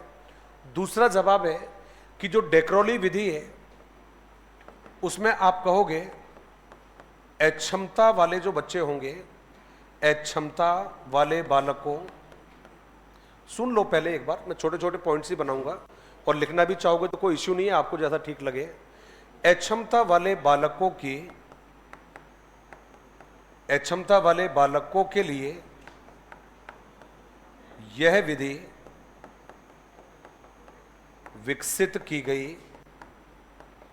ये आपका पहला जवाब हुआ है। अब सब ये जो विधि है आपकी, इस विधि के बारे में आज तक सबसे ज्यादा जो प्रश्न पूछा गया है, इवन ये भी नहीं पूछा इसका जनक कौन है, सबसे ज्यादा यदि कोई प्रश्न पूछा गया है तो वो ये है कि इस विधि के दो सिद्धांत माने जाते हैं, और वो ऐसे सिद्धांत हैं जो हमारी तमाम विधियों में से किसी विधि में देखे नहीं गए हैं। तो आपने जवाब दिया कि साहब क्या, तो मैंने यहां पर लिखा है विधि के सिद्धांत, मतलब इस विधि के कुछ सिद्धांत हैं, और वो जो सिद्धांत है आपके ये कौन कौन से बताए? तो भाई देखिएगा, इस विधि का जो पहला सिद्धांत है उसमें तो आपने जवाब दिया है व्यक्तिगत विभिन्नता का सिद्धांत। ये पहला सिद्धांत है इसका, और वो जवाब क्या रहेगा? व्यक्तिगत विभिन्नता का सिद्धांत। डायरेक्टली परीक्षा में प्रश्न पूछा है कि निम्न में से कौन सी विधि व्यक्तिगत विभिन्नता के सिद्धांत पर आधारित है, तो आपका जवाब क्या रहेगा? डेक्रोली विधि। अब आपने जवाब दिया कि साहब इसका क्या मतलब है व्यक्तिगत विभिन्नता का? इसने ये कहा था कि भाई एक ही कक्षा के बालक, एक ही उम्र के बच्चों की क्षमताएं भी अलग अलग हो सकती है, इसलिए उनको सिखाने के लिए भी हमें अलग अलग व्यवस्थाएं करनी चाहिए। तो उस सिद्धांत को क्या नाम दे दिया इसने? वो जवाब दिया है व्यक्तिगत विभिन्नता का सिद्धांत। और दूसरा जवाब इसने दिया है, बड़ा ही अच्छा सा नाम लगता है सुनने में, लेकिन थोड़ा अजीब सा भी लगता है। इसका दूसरा सिद्धांत है जीवन के लिए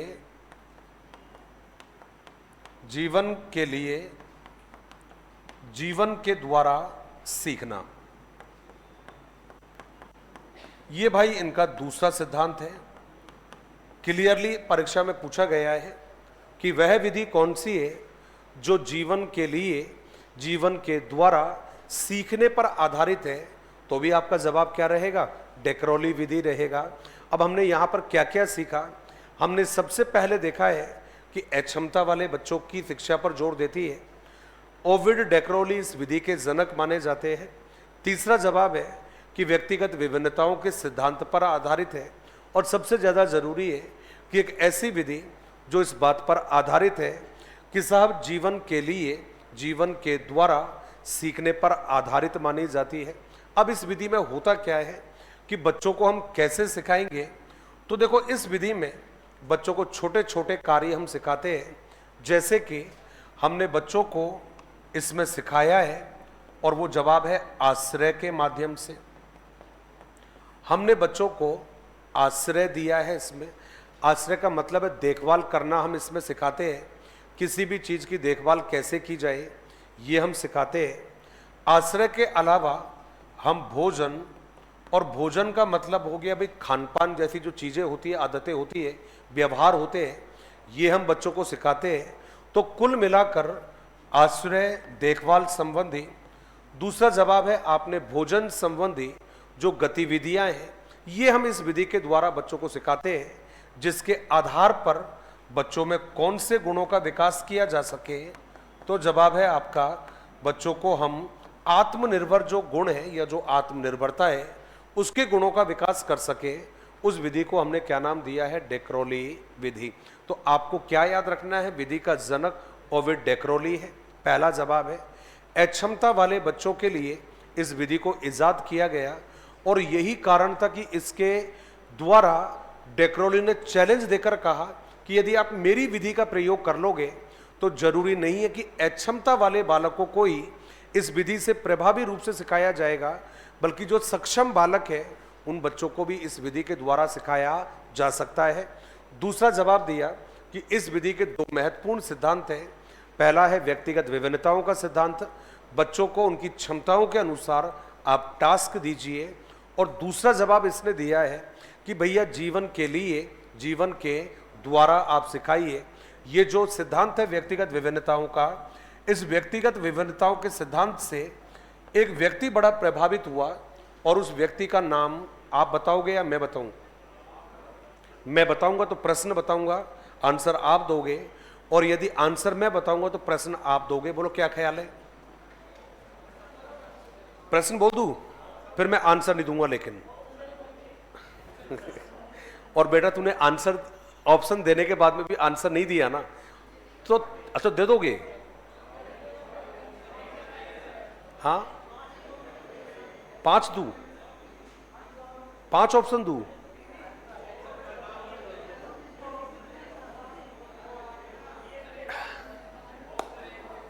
चलिए सुन लेते हैं, एक बार सुन लेते हैं। इसके इसी विचार से प्रभावित होकर एक मनोवैज्ञानिक ने कहा था, आयु के किसी भी पड़ाव पर, रिपीट कर रहा हूं, आयु के किसी भी पड़ाव पर बालकों को कुछ भी सिखाया जा सकता है। क्या कहा था? आयु के किसी भी पड़ाव पर बालकों को कुछ भी सिखाया जा सकता है। किसने कहा था ये? मैडम ने जवाब तो दे दिया भाई। हाँ, क्या दिया? मैडम ने जवाब दिया है जीन पियाजे।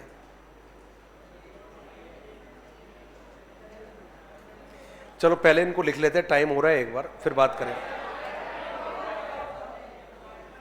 लिख भी लिया। उस व्यक्ति का नाम था जेरोम ब्रूनर। क्या नाम था? Jerome Bruner. जेरोम ब्रूनर ने कहा था कि एज के किसी भी पड़ाव पर बालकों को कुछ भी सिखाया जा सकता है, और उसी बात को इसलिए कहा गया क्योंकि जो व्यक्तिगत विभिन्नताओं का सिद्धांत है ये किसके द्वारा दिया गया था? तो याद है, फ्रांसिस गाल्टन के द्वारा। चलो ठीक है भाई, ब्रेक के बाद मिलते हैं। धन्यवाद। जय हिंद और जय भारत।